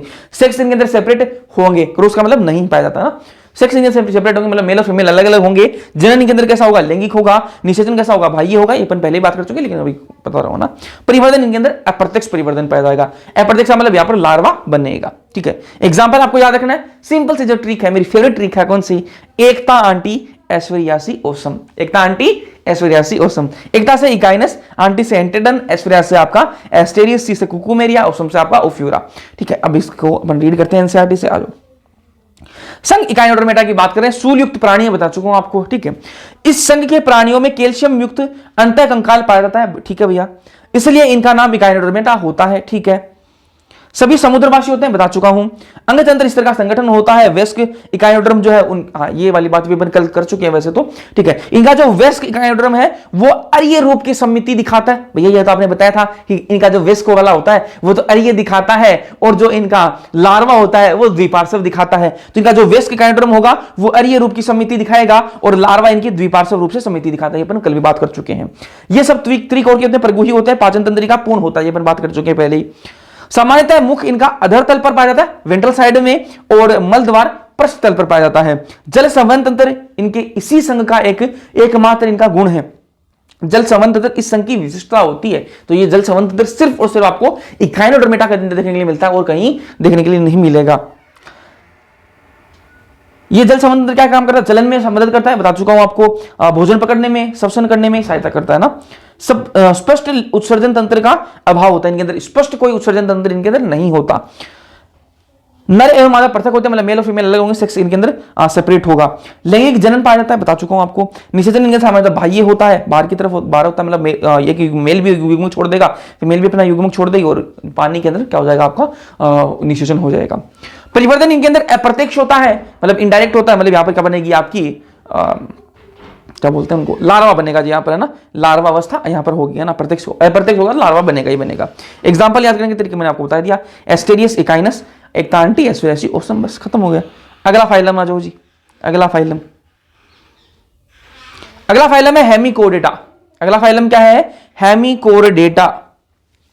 ध्यान से सुनो भाई, कृमि के समान तथा समुद्री जीव, ठीक है, ये कृमि के समान होते हैं और ये समुद्री जीव है, ठीक है। हेमिकोडेटा के अंदर आने वाले जो जीव हैं वो कृमि के समान है, मतलब वोम जैसे हैं, ठीक है, और समुद्री जीव है, ठीक है। पहले के टाइम की बात करें, पहले जो ये हेमिकोडेटा जो है वो कहां आता था, कोडेटा जो आपका फाइलम है ना, कोडेटा जो आपका फाइलम है उसी में आता था। पहले के टाइम की बात करें, पहले कोडेटा फाइलम के अंदर ही हेमिकोडेटा उपसंग था, वहां पे है ना, वहां पर ही ये कशेरुकी संघ में उपसंग था, है ना। लेकिन अब ये अलग संघ बना दिया गया, अब को इस हेमिकोडेटा को एक अलग बना दिया। पहले कोडेटा में था, अब इसको उठाकर हेमिकोडेटा एक अलग बना दिया। शरीर इनका कैसा होता है, बेलनाकार होता है। शरीर इनका कैसा है, बेलन आकार का होता है, गोल गोल होता है। इन्हें सूंड होते हैं, इसके शरीर के अंदर सूंड होगी, कोलर होगा और लंबे वक्स होते हैं, ठीक है। सूंड, कोलर और लंबे वक्स इनके शरीर के अंदर, जो अपन 3 भागों में इसके शरीर को विभाजित कर सकते हैं, सूंड, कोलर और इनका लंबे वक्स। श्वसन की बात करें तो क्लोम द्वारा होता है इनके अंदर श्वसन कैसे होता है, क्लोम के द्वारा इनका अंदर श्वसन होता है। सूंड ग्रंथि, इनके अंदर जो सूंड ग्रंथि होती है वो उत्सर्जन का काम करती है, उत्सर्जन अंग है, ठीक है। सेक्स इनके अंदर सेपरेट होते हैं, ठीक है, मतलब मेल और फीमेल अलग अलग होंगे। निषेचन इनके अंदर बाह्य होता है, मेल अपने युग्मक बाहर छोड़ देगा, फीमेल अपने युग्मक बाहर छोड़ देगी और बाहर कहीं पानी में क्या हो रहा होगा, इनका निषेचन हो रहा होगा। परिवर्तन इनके अंदर कैसा होगा, अप्रत्यक्ष होगा। अप्रत्यक्ष का मतलब क्या है, यहाँ पर लार्वा बनेगा और लार्वा का यहाँ पर नाम दे रखा है टोनेरिया, टोनेरिया, ठीक है, लार्वा का नाम है, ध्यान में रखना अपना। इनके अंदर नोटोकोड नहीं पाई जाती, इनके अंदर नोटोकोड नहीं पाई जाती, नोटोकोड कोडेट्स के अंदर पाई जाती है, ठीक है। इनके अंदर क्या पाई जाती है, स्टोमोकोड पाई जाती है। क्या पाई जाती है, स्टोमोकोड पाई जाती है, पृष्ठ रज्जु के समान संरचना होती है इसकी, है ना। नोटोकोड पृष्ठ रज्जु किसके अंदर पाई जाती है, कोडेट्स के अंदर पाई जाती है। जो कोडेटा फाइलम है उनके अंदर पृष्ठ रज्जु पाई जाती है, लेकिन हेमिकोडेटा वालों के अंदर उनके ही समान, उसके जैसी दिखने वाली स्टोमोकोड पाई जाती है। अब ये स्टोमोकोड और पृष्ठ रज्जु दोनों सेम ही दिखते थे पहले, इसलिए इनको दोनों को हेमिकोडेटा और कोडेटा को एक साथ में रखते थे। अब इनको बाद में इसको अलग फाइलम बना दिया गया, बाद में पता चला स्टोमोकोड एक अलग चीज होती है। तो स्टोमोकोड पृष्ठ रज्जु की समान ही होती है, लेकिन स्टोमोकोड अलग है, ठीक है। तो स्टोमोकोड कहां पाई जाती है, हेमिकोडेटा के अंदर स्टोमोकोड पाई जाती है। एग्जांपल की बात करें तो बेलेनोग्लोसस और सेकोग्लोसस, तो ग्लोसस जिसके अंदर आता है वो हेमिकोडेटा, बस खत्म हो गया। आ जाओ रीडिंग मार लेते हैं इसकी भी, यहां थे ना। इन्हें हेमिकोडेटा पहले कशेरुकी जो संघ है उसी के अंदर उपसंघ के रूप में रखा गया था, लेकिन अब इन्हें एरोजुकियों मतलब जो आपके नॉन कोडेट्स हैं, जैसे आपके पोरीफेरा से लेके हेमिकोडेटा तक सारे क्या है, नॉन कोडेट हैं, तो इनको एरोजुकियो कहेंगे। इनमें एक अलग संघ के रूप में रखा गया है। हेमिकोडेटा के कोलर क्षेत्र में अल्प विकसित संरचना होती है जिसे अपन स्टोमोकोड कहते हैं ना। जो आपका हेमिकोडेटा है उसके कोलर क्षेत्र में क्या है, कोलर क्षेत्र में एक अल्प विकसित संरचना होती है जिसको अपन स्टोमोकोड कहते हैं। और जो स्टोमोकोड जो है वो पृष्ठ रज्जु के समान संरचना है। इस संघ के प्राणी कर्मी के समान होते हैं, समुद्री जीव होते हैं, बता चुका हूं आपको, जिनका संगठन अंग स्तर का, अंग तंत्र का स्तर का इनका संगठन होता है। द्विपार्श्व होते हैं, ये अपन बात कर चुके हैं। त्रिकोरकी होते हैं, प्रगुही होते हैं, अपन बात कर ही चुके हैं। इनका शरीर बेलनाकार का होता है, बता चुका हूं आपको। सूंड, कोलर और लंबे वक्स में विभाजित होते हैं, इनका शरीर विभाजित होता है। सूंड, कोलर और लंबे वक्स में इनका शरीर विभाजित होता है। परिसंचरण तंत्र इनमें बंद प्रकार का पाया जाता है, अपन कल बात कर चुके हैं। श्वसन इनमें क्लोम द्वारा होता है, गिल्स द्वारा, इनके अंदर गिल्स को हिंदी में क्लोम कहते हैं ना। तथा सूंड ग्रंथि उत्सर्जी अंग है। सूंड ग्रंथि जो वो उत्सर्जन का काम करती है। यहां पर नर एवं मादा दोनों अलग अलग होते हैं, मेल फीमेल अलग अलग होंगे। निषेचन बाह्य होता है इनमें। निषेचन कैसा होता है, बाह्य, मतलब बाहर आ जाएंगे दोनों, मेल और फीमेल की कीमत बाहर आ जाएंगे और बाहर होगा, ठीक है। परिवर्तन इनके अंदर अप्रत्यक्ष होगा। अप्रत्यक्ष मतलब यहां पर लार्वा बनेगा और लार्वा का नाम दे रखा है टोनेरिया लार्वा, ठीक है। उदाहरण की बात करें बेलेनोग्लोसस और सेकोग्लोसस, ठीक है। चलो ये इसका डायग्राम आप देख लेना। ये देखो बेलेनोग्लोसस 3 भाग है, ऊपर वाला सूंड, ये कोलर है और ये वक्स, लंबा देखो वक्स है, ठीक है। आगे बढ़ते हैं। अगला फाइलम अपना कोरडेटा फाइलम। कोरडेटा फाइलम में आ जाओ जी। कोरडेटा फाइलम, कोरडेटा रज्जू की कहते हैं, हिंदी में क्या कहते हैं इसको, रज्जू की। कौन किसकी, रज्जू की, ठीक है। कोरडेटा, इसके अंदर 3 उपसंघ हैं, ठीक है। जो आपका संघ कौन सा है, कोर्डेटा, ठीक है। इस कोर्डेटा संघ के अंदर 3 उपसंघ हैं। कौन कौन से उपसंघ हैं? पहला है यूरोकोर्डेटा, दूसरा है सिफेलोकोर्डेटा और तीसरा वर्टिब्रेटा। मैं कह रहा हूं कोर्डेटा जो संघ है इसके अंदर 3 उपसंघ हैं। कौन कौन से? एक है यूरोकोर्डेटा, एक है सिफेलोकोर्डेटा और एक है वर्टिब्रेटा, ठीक है। जो आपका यूरोकोर्डेटा और सिफेलोकोर्डेटा है इनको प्रोटोकोर्डेटा कहा जाता है। जो आपके यूरोकोर्डेटा और सिफेलोकोर्डेटा है इनको प्रोटोकोर्डेटा कहा जाता है। पहले अपन यूरोकोर्डेटा को और सिफेलोकोर्डेटा को पढ़ लेंगे, फिर अपन वर्टिब्रेटा को आराम से पढ़ने वाले हैं, ठीक है। यूरोकोर्डेटा की बात करते हैं तो यूरोकोर्डेटा सारे के सारे कैसे हैं? सभी समुद्री प्राणी होते हैं। यूरोकोर्डेटा के जितने भी जीव होते हैं सारे के सारे समुद्री होंगे। कोई भी ऐसा नहीं है कि जो भाई स्थल पे रह ले, कहीं भी रह ले, ना, सारे के सारे समुद्री हैं। सिफेलोकोर्डेटा के भी सारे के सारे क्या है? समुद्री जीव हैं, ठीक है। चलो, यूरोकोर्डेटा के अंदर आपको बात जो ध्यान में रखने वाली है वो क्या है? वो बात आपको ये ध्यान में रखनी है, इनके अंदर जो पृष्ठरज्जु होगा वो केवल लार्वा की पूंछ में पाया जाता है। जो पृष्ठरज्जु है, जो नोटोकोर्ड है, वो सिर्फ और सिर्फ लार्वा की पूंछ में पाया जाएगा और कहीं नहीं पाया जाएगा, ठीक है। इनके अंदर देखो यूरोकोर्डेटा जो होंगे इनके अंदर पृष्ठरज्जु पाया जाएगा, बिल्कुल भी पाया तो जाएगा, लेकिन कहां पाया जाएगा? लार्वा के अंदर पाया जाएगा और उसकी भी पूंछ के अंदर पाया जाएगा। सिर्फ लार्वा के अंदर पाया जाता है और उसकी भी पूंछ के अंदर पाया जाता है। एग्जांपल आपको कैसे याद रखना है? सैड, ठीक है। सैड से एस फॉर सल्पा, ए फॉर एसिडिया और डी फॉर डोलियोलम, ठीक है। सिफेलोकोर्डेटा की बात करते हैं, ये भी सारे समुद्री प्राणी सारे के सारे समुद्र के अंदर रहेंगे। यहां पर पृष्ठरज्जु जो है वो सिर से लेकर पूंछ तक फैली रहती है। यहां पर आप ध्यान देखो, सिर्फ पूंछ के अंदर पाई जाती है, सिर्फ पूंछ के अंदर। जो आपका यूरोकोर्डेटा उसके अंदर सिर्फ पूंछ के अंदर पाई जाएगी, लेकिन सिफेलोकोर्डेटा के अंदर पृष्ठरज्जु जो है वो सिर से लेकर पूंछ तक फैली रहती है। और एक बात और बता दूं, यहां पर जो है यूरोकोर्डेटा के अंदर सिर्फ लार्वा के अंदर, केवल लार्वा के पूंछ के अंदर पाई जा रही थी। यहां पर जो है वो जीवन के अंत तक बनी रहती है। पृष्ठरज्जु जो है यहां पर लार्वा से लेके अडल्ट जब हो जाएगा, वो वेस्ट हो जाएगा, तब तक वो जो है उसके अंदर पृष्ठरज्जु बनी रहेगी। एक बार वापस रिपीट करते हैं, फिर अपन आगे बढ़ेंगे। चलो, यूरोकोर्डेटा के अंदर जो पृष्ठरज्जु पाई जाती है वो लार्वा के अंदर पाई जाएगी, केवल एक तो सिर्फ लार्वा के अंदर पाई जाएगी, इसके जो वेस्ट होगा उसके अंदर नहीं पाई जाएगी ना, लार्वा के अंदर, और लार्वा की भी पूंछ के अंदर पाई जाएगी। वही मैं बात करूं सिफेलोकोर्डेटा की, तो इसके अंदर पूंछ सिर से लेकर पूंछ तक पूरे में पृष्ठरज्जु पाई जाएगी और वो भी जीवन के अंत तक रहेगी। लार्वा के अंदर तो होगी वो वेस्ट हो जाएगा, उसके बाद में भी उसके अंदर रहेगी, तो जीवन के अंत तक बनी रहती है पृष्ठरज्जु। तो ये डिफरेंस आपको ध्यान में रखना है। इसके एग्जाम्पल आपको याद रखना है, तो बाल से आप याद रख सकते हो, बी फॉर ब्रोंकियोस्टोमा, ए फॉर एम्फिक्सिस और एल फॉर लेंसलेट, ठीक है। अब इसको पहले एनसीईआरटी से रीड करेंगे। संघ कोर्डेटा, कशेरुकी संघ के प्राणियों में 3 मूलभूत लक्षण होते हैं। पहला पृष्ठरज्जु होता है उनमें, ठीक है। जो आपके कोर्डेटा जो फाइलम है इसके 3 मूलभूत लक्षण है। पहला पृष्ठरज्जु होगा इनमें, दूसरा पृष्ठ खोखली होगी, ठीक है, और तंत्रिका रज्जु होगा इनमें ना। तथा युग्मित ग्रशनी क्लोम छिद्र पाए जाएंगे ना, तो ये आपको ध्यान में रखना है। ये पृष्ठरज्जु, पृष्ठ खोखली, तंत्रिका रज्जु और क्लोम छिद्र, ये 3 आपको इसके जो लक्षण है वो आपको याद रखने हैं। ये सब द्विपार्श्व होते हैं, ये तो अपन बात कर ही चुके हैं ना। सममिति के वाले होते हैं और द्विपार्श्व सममिति होते हैं, त्रिकोण के होते हैं, परभुजीय, तो अपन बात कर ही चुके हैं ना। इनमें अंगतंत्र स्तर का ये भी अपन बात कर चुके हैं। गुदापस्य पूछ तथा बंद परिसंचरण होता है, ये तो अपन बात कर ही चुके हैं। चलो, कोई दिक्कत वाली बात नहीं है। रज्जु की और अरज्जु की जो आपके कोर्डेट्स और नॉन कोर्डेट्स में क्या डिफरेंस होते हैं वो आपको यहां लिख रहे हैं, ये आपको पढ़ने हैं। तो आगे बात करेंगे, करवा चुका हूं, आपको बस पढ़ लेना एक बार। अब संघ कोर्डेटा जो है वो 3 उपसंघों में विभाजित होता है। कौन कौन से थे? मैंने आपको यूरोकोर्डेटा, सिफेलोकोर्डेटा और आपका वर्टिब्रेटा। यूरोकोर्डेटा का दूसरा नाम क्या है? ट्यूनिकेटा भी कहते हैं इसको। क्या कहते हैं? ट्यूनिकेटा भी कहा जाता है, सिफेलोकोर्डेटा और वर्टिब्रेटा। उपसंघ यूरोकोर्डेटा और सिफेलोकोर्डेटा को सामान्यतः प्रोटोकोर्डेटा कहा जाता है। ये मैंने आपको बता दिया ना, प्रोटोकोर्डेटा इनको कहा जाता है। ये सभी समुद्री प्राणी होते हैं, ये भी मैंने आपको बता दिया। यूरोकोर्डेटा में पृष्ठरज्जु केवल लार्वा में पूंछ में पाई जाती है, जबकि सिफेलोकोर्डेटा में पृष्ठरज्जु सिर से तक पूंछ तक फैली रहती है और जो जीवन के अंत तक बनी रहती है, ये मैंने आपको बता दिया। उदाहरण के लिए यूरोकोर्डेटा का एग्जांपल क्या है? एसिडिया, सल्पा, डोलियोलम, और सिफेलोकोर्डेटा का एग्जांपल है ब्रोंकियोस्टोमा, एम्फिक्सिस और लेंसलेट, उसी के नाम है, ठीक है। चलो, यहां तक बातें क्लियर है, आगे बढ़ते हैं।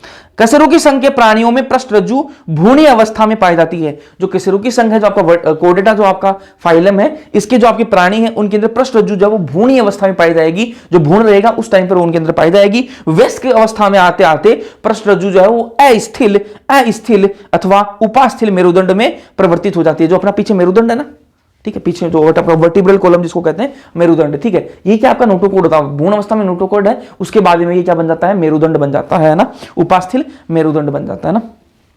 कशेरुकी रज्जु की भी है कशेरुकी जो होते हैं वो रज्जुकी भी है, किंतु सभी रज्जुकी कशेरुकी नहीं होते। मतलब क्या हुआ भैया इसका मतलब क्या हुआ?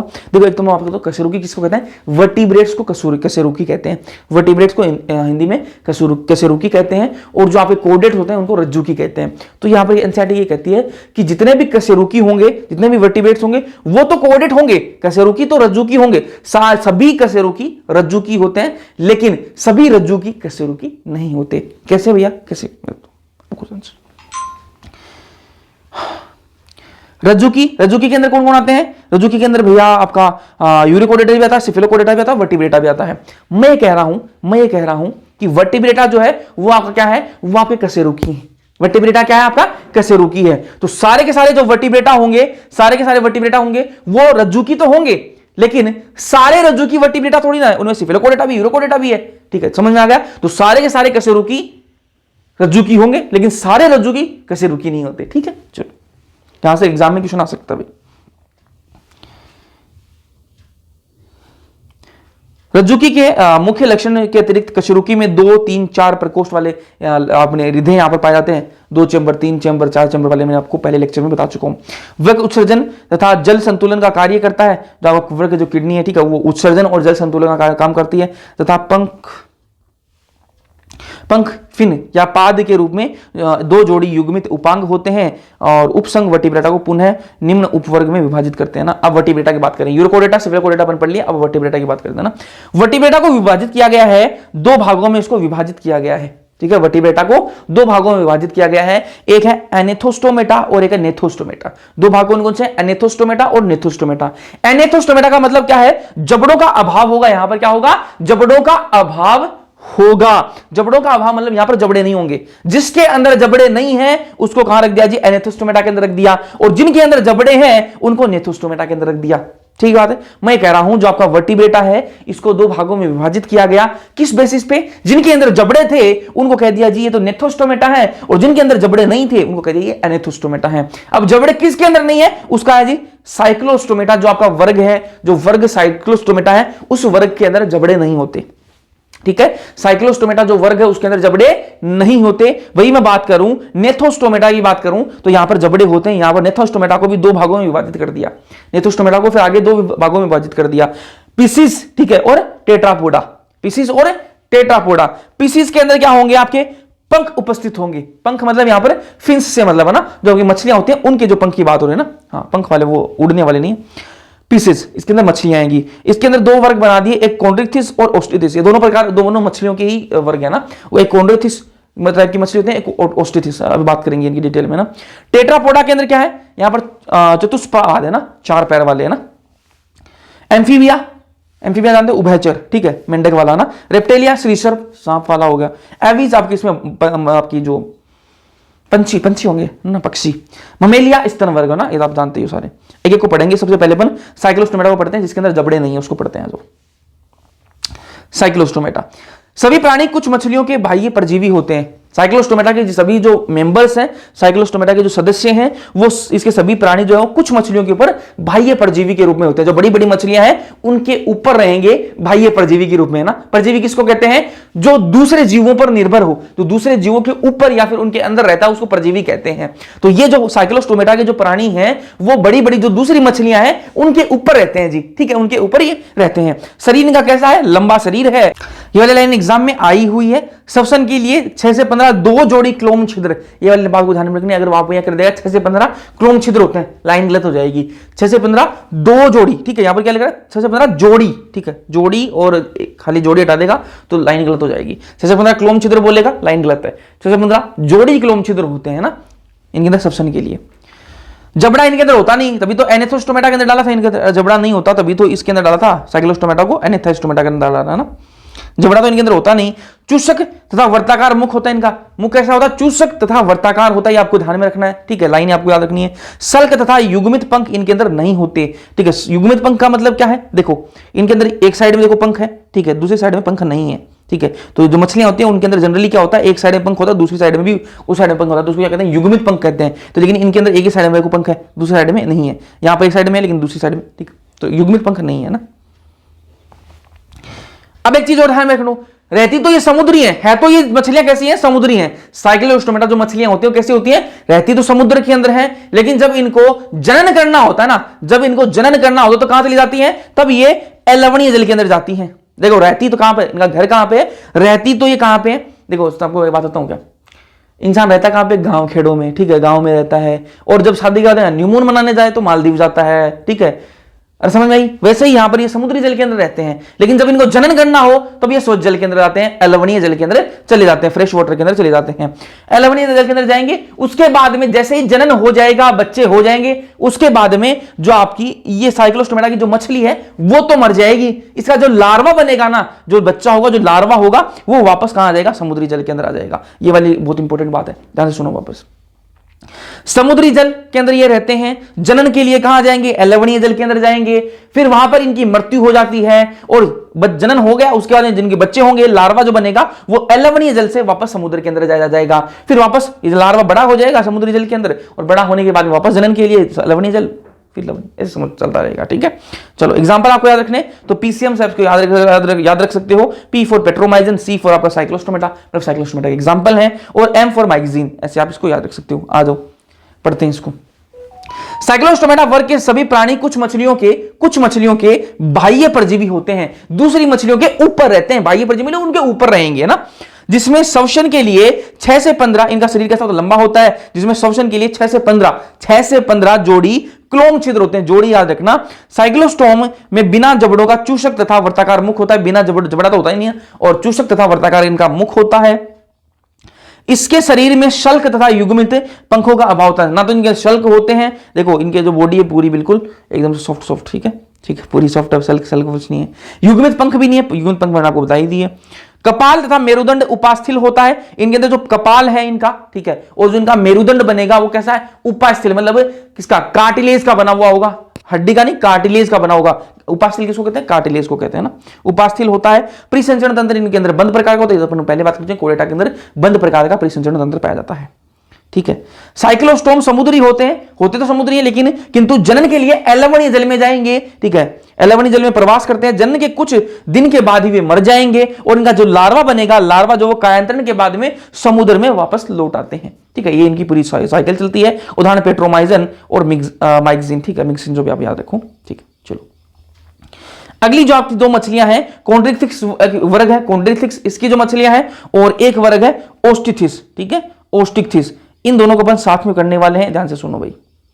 कॉन्ड्रिथिस जो है वो समुद्री प्राणी है, समुद्र में रहने वाली मछलियां कॉन्ड्रिथिस, और जो ओस्टिथिस है वो लवणीय जल में भी रहती हैं, और कुछ उनकी लवणीय जल में भी पाई जाती है, लेकिन कॉन्ड्रिथिस जो है वो सिर्फ समुद्री है। ठीक है, चलो अब इनका अंतःकंकाल की बात करें, इनका जो अंतःकंकाल है वो कैसा है। कॉन्ड्रिथिस जो मछलियां हैं, इनका अंतःकंकाल जो अंतःकंकाल क्या बोल रहा हूं, अंतःकंकाल जो है वो किससे बना हुआ है, उपास्थिल, कार्टिलेज का बना हुआ है, उपास्थिल से बना हुआ है। और जो ओस्टिथिस में जो मछलियां हैं वो इसका जो अंतःकंकाल किससे बना हुआ है, वो बना हुआ है आपकी अस्थिल से बना हुआ है, हड्डियों से बना हुआ, बोन से बना हुआ है। ओस्टी वर्ड किसके लिए यूज होता है ना, ओस्टी जो वर्ड है वो किसके लिए यूज होता है, वो वर्ड यूज होता है आपकी हड्डियों के लिए, बोन्स के लिए, अस्थियों के लिए यूज होता है। और कॉन्ड्री वर्ड किसके लिए यूज होता है, कार्टिलेज के लिए, उपास्थिल के लिए यूज होता है ना।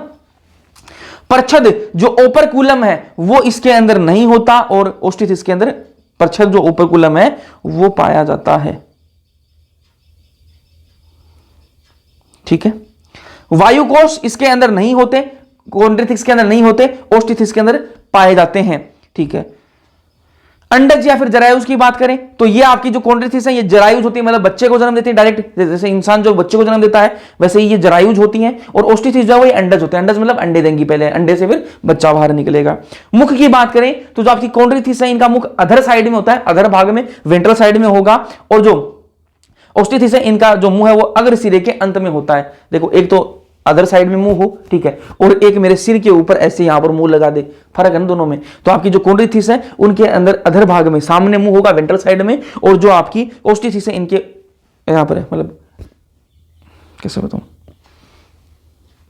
ये बोतल है। ठीक है, अब ये मान लो इसकी वेंट्रल साइड ये है। ठीक है, अब जो कॉन्ड्रिथिस है उसके अंदर मुंह यहां पे है, और जो आपकी ओस्टिथिस है उसके मुंह यहां पे लगा दिया, ऊपर लगा दिया, है ना। तो अगर भाग के सिरे में लगा दिया, अगर सिरे के अंत में लगा दिया ना। चलो सल्क की बात करें तो आपकी जो कॉन्ड्रिथिस है इनके अंदर पटाब सल्क युक्त होती हैं ये, ठीक है, ये आपको ध्यान में रखना, पटाब सल्क युक्त होती हैं। और वहीं मैं बात करूं, कंफ्यूजन बस यही होगी ना, पटाब सल्क युक्त क्या हुआ ये, बस इनमें है ना। और जो आपकी ओस्टिथिस है इनके अंदर साइक्लोइड या फिर टीनोइड सल्क है ना, इनके अंदर पटाब सल्क है कॉन्ड्रिथिस के अंदर, और उसके अंदर साइक्लोइड या फिर टीनोइड सल्क है। अब कुछ इनसे अलग बातें वो भी कर लेते हैं। पटाब दांत पटाब सल्क के रूप में रूपांतरित होते हैं और पीछे की ओर मुड़े हुए होते हैं। इनके जो दांत होते हैं ना, इनके जो दांत होते हैं वो पटाब सल्क के रूप में रूपांतरित होते हैं और इसे पीछे के रूप में ऐसे मुड़े होते हैं, ऐसे होते हैं ना इनके दांत ऐसे होते हैं, ठीक है। तो किसी को पकड़ेंगे ऐसे ऐसे, ठीक है, पीछे की तरफ ऐसे मुड़े होंगे, हुक जैसे होंगे ना इसके दांत है ना। विद्युत अंग वाली जो मछली है वो कौन सी है, जिनके अंदर विद्युत अंग है, ठीक है, इलेक्ट्रिक ऑर्गन है ना, करंट मारती है वो, टोरपीडो। एक है विष दंश वाली, ठीक है, उसके अंदर जहरीला दंश है, ठीक है, वो क्या है, जहरीला दंश मार देती है, वो कौन सी आपकी ट्राइगन। तो दोनों आपको ध्यान में रखने हैं, विद्युत अंग वाली कौन सी है, टोरपीडो, और आपकी विष दंश वाली कौन सी है, ट्राइगन, ठीक है। आगे कुछ और बातें हैं, ये असमतापी होते हैं, ठीक है, दोनों मछलियां कैसी हैं, असमतापी हैं। कॉन्ड्रिथिस भी असमतापी होती है और ओस्टिथिस भी असमतापी होती है। यही असमतापी क्या होती है, असमतापी का मतलब बताता हूं। असमतापी का मतलब क्या है कि बाहर अगर सर्दी पड़ रही है तो इनको भी सर्दी लगेगी। जैसे अपने अंदर भाई बाहर सर्दी पड़ रही है तो अपना शरीर क्या है, खुद की बॉडी का टेम्परेचर मेंटेन कर लेता है। कैसे, अपन क्या कर लेते हैं, कांपने लग जाते हैं, कांपने लगेंगे तो क्या होगा, एक्सरसाइज होगी तो बॉडी में थोड़ी गर्मी हीट पैदा होगी। बाहर गर्मी पड़ रही है तो अपना शरीर क्या पसीना निकालने लग जाएगा, तो बॉडी का टेम्परेचर थोड़ा मेंटेन हो जाता है। लेकिन इनके अंदर ये गुण नहीं पाया जाता, असमतापी है। अपन कैसे होते हैं, समतापी होते हैं, ये कैसे होते हैं, असमतापी होते हैं। मतलब क्या है, यहाँ पर बॉडी टेम्परेचर मेंटेन नहीं कर पाएगी, ठीक है। बाहर जैसा मतलब बाहर 0 डिग्री टेम्परेचर है तो इनकी बॉडी का भी 0 डिग्री टेम्परेचर हो जाएगा, ठीक है। तो ये समतापी होते हैं। सेक्स इनके अंदर दोनों के अंदर ही सेपरेट होते हैं, कॉन्ड्रिथिस के अंदर भी सेक्स सेपरेट होते हैं और ओस्टिथिस के अंदर भी सेक्स सेपरेट होते हैं। मतलब इनके अंदर मेल और फीमेल का खेल अलग अलग होगा। निषेचन की बात करूं तो आपका ओस्टिथिस कॉन्ड्रिथिस जो है, कॉन्ड्रिथिस जो वर्ग है उसके अंदर आंतरिक निषेचन होगा, मतलब शरीर के अंदर निषेचन होगा, और जो बाह्य निषेचन होगा किसके अंदर, ओस्टिथिस जो मछलियां हैं उनके अंदर बाह्य निषेचन होगा। क्लैस्पर पाया जाता है किसके अंदर, आपकी जो कॉन्ड्रिथिस मछलियां हैं इनके अंदर क्लैस्पर पाया जाता है। क्लैस्पर क्या होगा, ये मेल के अंदर पाया जाता है। क्लैस्पर किसके अंदर पाया जाता है, मेल के अंदर पाया जाता है। किसके अंदर पाया जाएगा, ये मेल के अंदर है, ठीक है। और ये क्लैस्पर होता क्या है, ये एक जो लैंगिक जनन है जो है उसमें सहायता करता है ना। क्लैस्पर किसमें सहायता करता है, मेल के अंदर होता है ये, और ये लैंगिक जनन में मदद करता है। मेल जो है फीमेल के अंदर अपना जो सीमन है उसको पहुंचाने के लिए क्लैस्पर की मदद लेता है, ठीक है। तो जैसे इंसानों की बात करूं, इंसानों में जैसे पीनस होता है वैसे ही वहां पर क्लैस्पर पीनस की तरह काम करता है, ऐसा समझो ना। और जो आपकी ओस्टिथिस मछलियां इनके अंदर कोई क्लैस्पर नहीं होता। अब इनके एग्जांपल कैसे याद रखने, आपको कॉन्ड्रिथिस के एग्जांपल याद रखने के लिए जो ट्रिक है वो, जैसे कि एक्ट्रेस है कृति सनन, ठीक है, तो उसी का नाम मैंने कर लिया प्रीति सनन, प्रीति कर लिया, ठीक है। तो प्रीति सनन से आप याद रख सकते हो, प्रीति से प्रिस्टिस, ठीक है, सनन से ओन आ रहा है, ओन आ रहा है सनन में, ठीक है। तो उसके लिए स्कोलियोडोन, ठीक है, कार्केरोडोन, ठीक है, ट्राइगोन, ठीक है। तो ये सारे इसके एग्जाम्पल हो जाएंगे। फिर बात करें अपन किसकी, ओस्टिथिस जो मछलियां इनके एग्जांपल, तो ये समुद्री भी हो सकती हैं, एलवनी भी हो सकती हैं, एक्वेरियम वाली भी हो सकती हैं। समुद्री के एग्जांपल आपको याद रखने हैं, तो माही, एम का मराइन मतलब समुद्री है, एच का मतलब हिपोकैम्पस, ई का मतलब एक्सोसिटस, ये मछलियां हो गई। एलवनी की बात करो तो आरसीसी आप एग्जांपल याद रख सकते हो, आरसीसी घर बनाते हैं तो आरसीसी एक टेक्निक होती है, आरसीसी से छत डालते हैं ना, आरसीसी से घर बना रहे हैं, ठीक है। तो आर से क्या हो जाएगा, रोहू, सी से केटला और सी से क्लेरियस, ठीक है। एक्वेरियम की बात करो तो एबीपी से आप याद रख सकते हो, ए से A for aquarium, B for बेटा और पी फॉर टेरोफाइलम, ठीक है। अब यहां पर अपन एनसीईआरटी में आते हैं और इनको रीडिंग करते हैं। कॉन्ड्रिथिस की बात करें तो ये धारा देखिए, शरीर की समुद्री प्राणी होती है, धारा समुद्री प्राणी होते हैं, बता चुका हूं आपको। इसका जो अंतः कंकाल जो कैसा होता है, उपास्थल का होता है, बता दिया मैंने आपको, उपास्थल है ना, ये तो आपकी कार्टिलेज कार्टिलेज से बनी हुई होती है ना। मुख इनका अधर भाग में होता है, बता चुका हूं आपको है ना। पृष्ठ रज्जु चिरस्थायी होती है इनमें, ठीक है। क्लोम छिद्र अलग अलग, क्लोम छिद्र जो होता है उनके अंदर अलग अलग होते हैं। परछद जो ओपरक्यूलम जो है उससे वो ढके नहीं होते, परछद ओपरक्यूलम से ये ढके नहीं होते हैं, ओपरक्यूलम इनके अंदर एब्सेंट होता है, बता चुका हूं आपको ये है ना। त्वचा दृढ़ एवं सूक्ष्म पटाब सल्क युक्त होती है। इनकी जो त्वचा है वो कैसी होती है, सॉलिड होती है, थोड़ी हार्ड होती है, और इनमें सल्क होते हैं। कौन से सल्क होते हैं, पटाब सल्क होते हैं, बताया मैंने आपको ना। पटाब दांत पटाब सल्क के रूप में रूपांतरित होते हैं और पीछे की ओर मुड़े हुए होते हैं ना, पीछे की ओर मुड़े दंत होते हैं, ठीक है। इनके जबड़े बहुत शक्तिशाली होते हैं, पीछे की ओर मुड़े रहेंगे तो किसी को पकड़ लेंगे तो ये हुक की तरह काम करेंगे, तो बहुत शक्तिशाली इनके जबड़े बहुत शक्तिशाली हैं। ये सब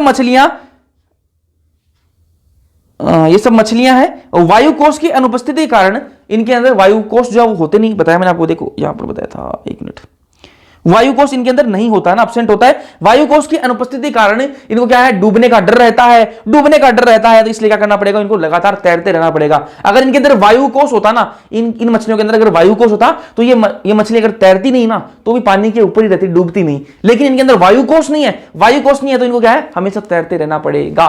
ठीक है, अब मान लो मैं एक तो ट्यूब लगा के, वो ट्यूब आते हैं ना समुद्र के अंदर जाते हैं ट्यूब, वो जैकेट भी आते हैं, ठीक है, अगर वो पहन के जाऊंगा समुद्र के अंदर तो मैं डूबूंगा नहीं। ठीक है, मैं डूबूंगा नहीं ना, चाहे मैं तैरूं ना तो भी मैं डूबूंगा नहीं। अगर वो पहन के नहीं गया तो मेरे को क्या करना पड़ेगा, तैरना पड़ेगा। वैसे ही यहां पर क्या है, वायु कोष नहीं होता इनके अंदर, इसलिए क्या इनको लगातार तैरते रहना पड़ता है।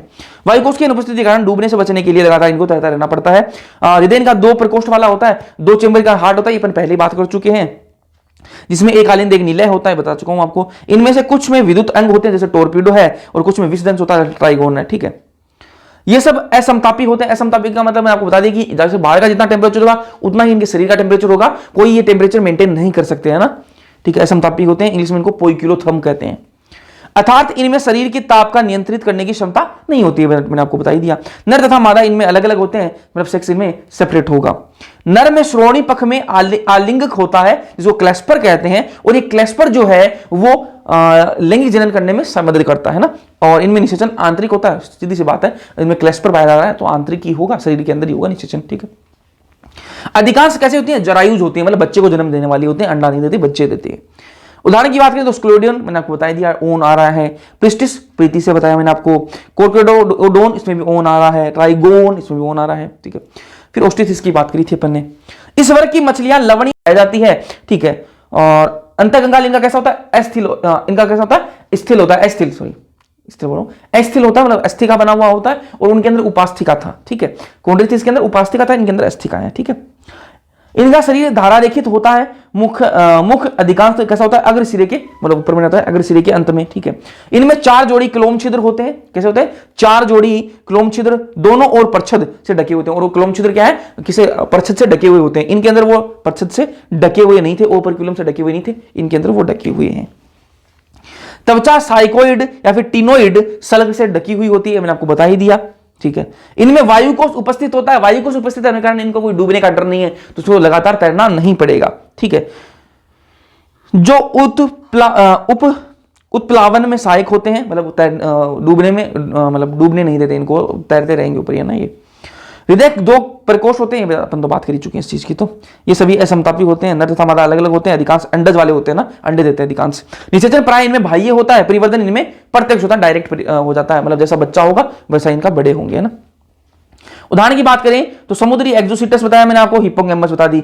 लवणीय जल वाली कौन सी बताई मैंने, लेबियो रोहू कैटला क्लेरियस बता दिया मैंने आपको। और एक्वेरियम वाली बेटा और अपने टेरोफाइलम बताई मैंने ना। यहाँ पर ये गलत लिख रखा है ना, टेरोफाइलम कर लेना इसको, क्या पे टेरोपस, इसमें क्या लिख रखा है, टेरोफाइलम,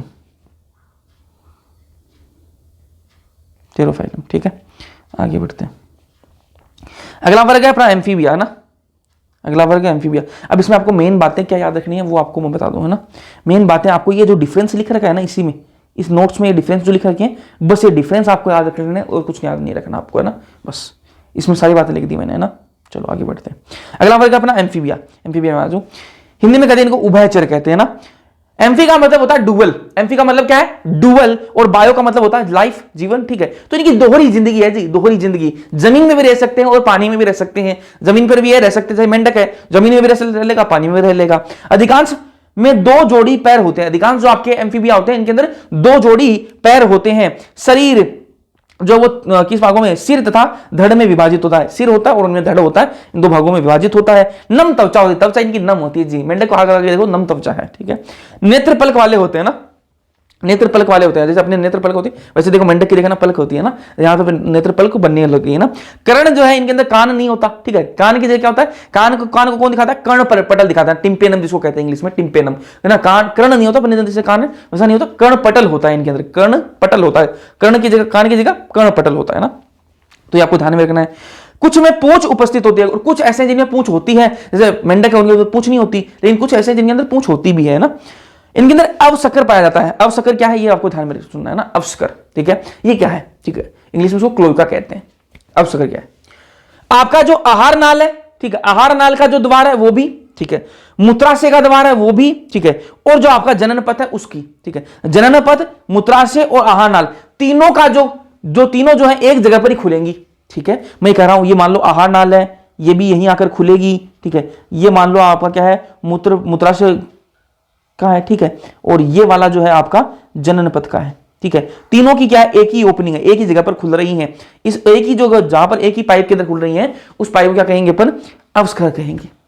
मैं कह रहा हूं कि अवस्कर एक बड़ा पाइप है और उस बड़े पाइप के अंदर एक तो आपका मूत्राशय वाला पाइप आकर उसी पाइप में जुड़ रहा है, दूसरा आपका आहार नाल का पाइप उसी में आकर जुड़ रहा है, और तीसरा आपका जनन पथ वाला पाइप भी उसी में आकर जुड़ रहा है। तो एक तीन पाइप एक ही बड़े पाइप के अंदर आके खुल रहे हैं और बड़े पाइप को क्या कहेंगे, अवस्कर कहेंगे। तो ये क्या है, आहार नाल, मूत्राशय, जनन पथ की सामान्य ओपनिंग होती है। श्वसन की बात करें तो श्वसन इनमें किससे हो सकता है, क्लोम से हो सकता है, गिल्स द्वारा भी हो सकता है एम्फीबियन के अंदर, फुफ्फुस द्वारा, लंग्स के से भी हो सकता है, और त्वचा से भी ये क्या कर लेते हैं, श्वसन कर लेते हैं। तो श्वसन वाले चैप्टर के अंदर मैंने आपको बताया था ये बात, है ना। असमतापी होते हैं ये भी, असमतापी मतलब ये अपना टेम्परेचर मेंटेन नहीं कर सकते, बाहर ठंड पड़ रही है तो इनको भी उतनी ही उनका भी इतना टेम्परेचर हो जाएगा, बाहर अगर 10 डिग्री टेम्परेचर इनकी बॉडी का भी उतना ही टेम्परेचर हो जाएगा, ये मेंटेन नहीं कर सकते। बाहर अगर 40 डिग्री टेम्परेचर इनकी बॉडी का भी 40 डिग्री टेम्परेचर हो जाएगा। इसलिए आप देखते हो कुछ कुछ मौसम में जो है आपके ये जानवर जो है आपको दिखाई नहीं देते, मेंढक आपको हर एक मौसम में नहीं दिखाई देता, वो गायब हो जाते हैं, फिर छुप जाते हैं कहीं, है ना, ठीक है। सेक्स इनमें सेपरेट होते हैं, मेल फीमेल अलग अलग होंगे। निषेचन की बात करें तो भाई ये निषेचन होता है, मेल अपने युग्मक छोड़ देगा, फीमेल अपने युग्मक छोड़ देगी, और पानी में कहीं वो निषेचन हो रहा होगा, तो भाई ये निषेचन होता है इनके अंदर। अंडयूज होते हैं, अंडे देने वाले होते हैं जी, कैसे होते हैं, अंडे देते हैं, ना, बच्चे डायरेक्ट नहीं पैदा करते, अंडे देते हैं। और परिवर्तन इनमें कैसा होता है, अप्रत्यक्ष होता है। अप्रत्यक्ष का मतलब इनडायरेक्ट होगा। इनडायरेक्ट का मतलब क्या होता है कि यहाँ पर लार्वा बनता है जी। लार्वा का मतलब क्या है कि जो इनका जो बच्चा होगा और इनका जो वेस्क होगा दोनों में अलग अलग होगा जी, ना, सेम नहीं दिखेंगे, लार्वा अलग दिखेगा और इनका जो वेस्क होगा वो अलग दिखेगा। एग्जांपल आपको याद रखने, ट्रिक सिंपल सी है, हाय राणा, क्या ट्रिक है, हाय राणा सलमान भाई की क्या इच्छा है, पूछो जरा उनको, ठीक है। हाय राणा सलमान भाई की क्या इच्छा है, हाय से हायला, राणा से राणा, ठीक है, सलमान से सलमेंद्र, ठीक है, और आपका भाई से बूफो, इच्छा से इक्थियोफिस। इक्थियोफिस जो है आपकी ये पाद रहित उभयचर है। एग्जामिनेशन आया हुआ है कि पाद रहित उभयचर कौन सा होता है, तो इक्थियोफिस जो है वो पाद रहित उभयचर होता है। आ जाओ इसको पढ़ते हैं। जैसा कि नाम से इंगित है, एम्फी का मतलब क्या है आपका दो, और बायोस का मतलब जीवन, दो रहा जीवन है जी इनका। ये उभयचर जल में भी हो सकता है और स्थल पर भी रह सकते हैं। इनमें अधिकांश जो उनमें दो जोड़ी पैर होते हैं, बता चुका हूं आपको। सिर तथा धड़ में ये विभाजित होते हैं, ठीक है। कुछ में इनमें पूंछ भी उपस्थित होती है। उभयचर की त्वचा नम होती है, सल्क रही होती, कोई सल्क नहीं होती। उभयचर बिल्कुल त्वचा नम होती है, बिल्कुल, है ना, सॉफ्ट होती है। नेत्र पलक वाले होते हैं, बता चुका हूं आपको। बाह्य कर्ण की जगह क्या होता है, इनमें कर्ण पटल होता है, इसको इंग्लिश में टिम्पेनियम कहते हैं। आहार नाल, मूत्राशय तथा जनन पथ एक कोष्ठ में खुलते हैं, एक ही जगह में खुलते हैं, बड़ा पाइप में खुल देंगे और कहेंगे अवस्कर कहेंगे, ना। और जो बाहर खुलता है श्वसन क्लोम, फुफ्फुस और त्वचा द्वारा होता है। इनमें श्वसन कैसे होता है, क्लोम से हो सकता है, फुफ्फुस से और त्वचा से हो सकता है। हृदय 3 प्रकोष्ठ बना हुआ होता है, बता चुका हूं आपको, 3 प्रकोष्ठ, 3 चेंबर से यहां पर हृदय इनका बना हुआ होता है। 2 आलिंद होते हैं और 1 निलय होता है। ये असमतापी होते हैं। असमतापी का मतलब टेम्परेचर अपना मेंटेन नहीं करेंगे, तापमान अपना जो संतुलित नहीं कर सकते। नर और मादा क्या है, अलग अलग होंगे यहां पर, ठीक है, मतलब सेक्स सेपरेट होगा। निषेचन बाह्य होगा, बता चुका हूं आपको। ये अंडोत्सर्जन करते हैं, अंडज होते हैं, अंडे देते हैं, ठीक है। विकास इनमें कैसा होता है, परिवर्तन कैसा होता है, अप्रत्यक्ष होता है इनके अंदर, है ना। यहां पर प्रत्यक्ष लिख रखा है, अप्रत्यक्ष होता है और लार्वा के द्वारा होता है, ना, इसको काट लेना, अप्रत्यक्ष लार्वा के द्वारा होगा, बस खत्म हो गई। उदाहरण की बात करें तो बूफो और राणा, ये मैं आपको एग्जांपल बता दिया, ये कैसे याद करना है। हाय राणा सलमान भाई की क्या इच्छा है, ठीक है। चलो अगला जो है अपने सामने वो क्या है, अगला जो है आपका श्रीसर्प। अगला वर्ग अपने पास सामने क्या है, श्रीसर्प, ठीक है। इसमें क्या है, रेंगने और सरकने वाले हैं जी। कैसे रेंगने और सरकने वाले होते हैं, सांप जय रेंगते रेंग कर और सरक के चलता है, ठीक है। तो रेंगने और सरकने वाले जीव होते हैं श्रीसर्प के अंदर। अधिकांश कैसे होंगे, स्थल यही होते हैं, ना, आपकी छिपकलियां, सांप, ये सारे क्या स्थल में रहते हैं, ठीक है। तो अधिकांश कैसे स्थलीय ही होते हैं। शरीर में क्या है, शरीर का कैसा होता है, शुष्क होता है इनका शरीर, कैसा होता है, शुष्क होता है, सूखा सूखा शरीर होता है इनका, है ना। और सल्क युक्त होता है, ना, सल्क होता है उसके ऊपर, है ना, उसके ऊपर एक परत सी होती है, सल्क, ठीक है, एक परत सी होती है, सल्क युक्त त्वचा से वो ढका हुआ होता है इनका शरीर, ठीक है। इसमें किरेटिन द्वारा निर्मित बाह्य त्वचीय सल्क होते हैं, और ये सल्क किससे, किरेटिन द्वारा निर्मित होता है, जिसको परसल्क अपन कहते हैं, परसल्क इसको कहा जाता है, ना। बाह्य कर्ण इनमें नहीं होता, बाहर की तरफ कान, सांप के अंदर कभी कान देखे नहीं होते जी, कान होते ही नहीं उसके अंदर, ठीक है। छिपकली के अंदर कभी कान देखे नहीं होते जी, कान होते ही नहीं। तो इनके अंदर क्या होता है, इनके अंदर भी वही कर्ण क्या होता है, कर्ण पटल होता है, कर्ण छिद्र नहीं होते, कर्ण पटल होता है, टिम्पेनम होता है इसके अंदर भी। ये भी असमतापी होते हैं, अपना टेम्परेचर मेंटेन नहीं कर सकते, इसीलिए आपको एक सही टाइम में आपको सांप वगैरह, ये आपको छिपकलियां ये ज्यादा आपको देखने के लिए मिलती हैं कि जब टेम्परेचर बिल्कुल नॉर्मल सा होता है ना, तब देखने के लिए मिलती हैं। वो ठंड होगी तो आपको कमरे में छिपकलियां गायब हो जाती हैं, और गर्मी जैसे थोड़ी टेम्परेचर आ जाएगा, ठीक है, इनके अकॉर्डिंग, तो आपको देखो घरों में छिपकलियां, ठीक है, सांप आने लग जाएंगे। तो ये सारी चीजें होती है ना, सर्दियों के अंदर नहीं दिखाई देते आपको, ये इतने ना छुप जाते हैं, तो क्योंकि ये अपना टेम्परेचर मेंटेन नहीं कर सकते, छुप जाते हैं। चलो, बिल में चले जाएंगे, कहीं भी गायब हो जाएंगे ना। सर्प की बात करें, सर्प तथा छिपकली में, ठीक है, आपका जो सांप है, छिपकली है, ये अपनी सल को कैंचुल के रूप में छोड़ देते हैं ना। इनका जो सल्क होता है ना, ऊपर जो मतलब इनका जो शरीर है, सल्क क्या है, शरीर के ऊपर एक परत है, ठीक है, उसको सल्क कहते हैं ना। आपका सर्प हो गया, मतलब सांप, और जो आपका छिपकली हो गई, ये क्या करते हैं, अपने शरीर के ऊपर जो सल्क है उसको कैंचुल के रूप में छोड़ देते हैं। तो आपने देखा भी होगा, ठीक है, अभी सांप क्या कर आपने खेतों में, गांव में, ठीक है, कहीं भी आपने एरिया जहां पर ये कैंचुली पड़ी हुई देखी होगी सांप की, ठीक है, ये अपना सांप जो अपनी कैंचुली को उतार देता है जी, ठीक है, अपने शरीर को, कपड़े जो ऊपर के कपड़े उतार देता है, नई स्किन आ जाती, फिर ना चमकता है बढ़िया, ठीक है, तो ऊपर कैंचुली जो उसको उतार देता है। कैंचुली क्या सल्क है ना, वो क्यों उतारता है, उसका रीजन अलग है, अपन उस रीजन में नहीं जाएंगे, ठीक है, मुझे पता है लेकिन मैं बताऊंगा नहीं, ठीक है, मैंने देखा है, ठीक है, ये हाँ। तो थोड़ा बता दूं आपको कि वो कैंचुली इसलिए उतारते हैं कि जो फीमेल्स और जो मेल में अट्रैक्शन के लिए ये सारा काम होता है, इसीलिए वो कैंचुली अपने उतार देते हैं, ठीक है। चलो, सेक्स सेपरेट होते हैं इनमें, ठीक है, मतलब मेल और फीमेल अलग होगा, नाग नागिन अलग अलग होंगे, ठीक है। निषेचन इनमें कैसा होगा, आंतरिक होगा, शरीर के अंदर निषेचन होगा, ठीक है भैया। अंडज होंगे, अंडे देने वाले होंगे, लेकिन आपको मैं एक चीज बता दूं कि जो आपका सांप होता है वो अंडे भी देता है। कुछ सांप ऐसे होते हैं जो अंडे देते हैं, और कुछ सांप ऐसे होते हैं जो बच्चे पैदा करते हैं। डायरेक्ट बच्चे पैदा करने वाले भी कुछ सांप होते हैं, और कुछ सांप आपके अंडे देने वाले भी होते हैं, ठीक है। परिवर्तन की बात करें तो इनमें प्रत्यक्ष, लेकिन आपने एनसीईआरटी में क्या लिखा हुआ है, पर अपनी अंडज लिखा हो तो आपको अंडज याद रखना है ना। परिवर्तन की बात करें तो प्रत्यक्ष इनमें होता है, डायरेक्ट होगा, जैसे सांप का बच्चा है वो भी सांप जैसा ही दिखेगा, और बड़ा होने के बाद वो सांप जैसा ही है, ठीक है। चलो, जैसे छिपकली है, बचपन में वो छिपकली जैसी दिखती है, और बड़े होने के बाद में वो छिपकली जैसी दिखती है, ठीक है, इनमें कोई लार्वा वार्वा नहीं है। एग्जाम्पल याद रखने आपको, एग्जाम्पल के लिए ट्रिक व्रिक इसमें नहीं है, क्योंकि बहुत सारे एग्जाम्पल है, और इतने सारे एग्जाम्पल के लिए अगर आप ट्रिक बनाओगे तो ट्रिक याद रखने के लिए भी ट्रिक बनानी पड़ेगी आपको। तो सिंपल से एग्जाम्पल है, ध्यान में बता दूंगा ना। श्री शब्द नाम प्राणियों के रेंगने तथा सरकने द्वारा गमन के कारण है, इनका रेंग के सरक के ये चलते हैं बेचारे, ठीक है। लेटिन द्वारा रेपर द्वारा रेप्टम रेंगना तथा या सरकना का मतलब होता है इसका। ये सब अधिकांशतः स्थलीय प्राणी, स्थल पर रहने वाले हैं, जिनका शरीर शुष्क सल्क युक्त त्वचा से ढका हुआ होता है। इसमें किरेटिन द्वारा निर्मित होती है, उसको परसल्क कहते हैं। इनमें बाह्य कर्ण छिद्र नहीं पाए जाते।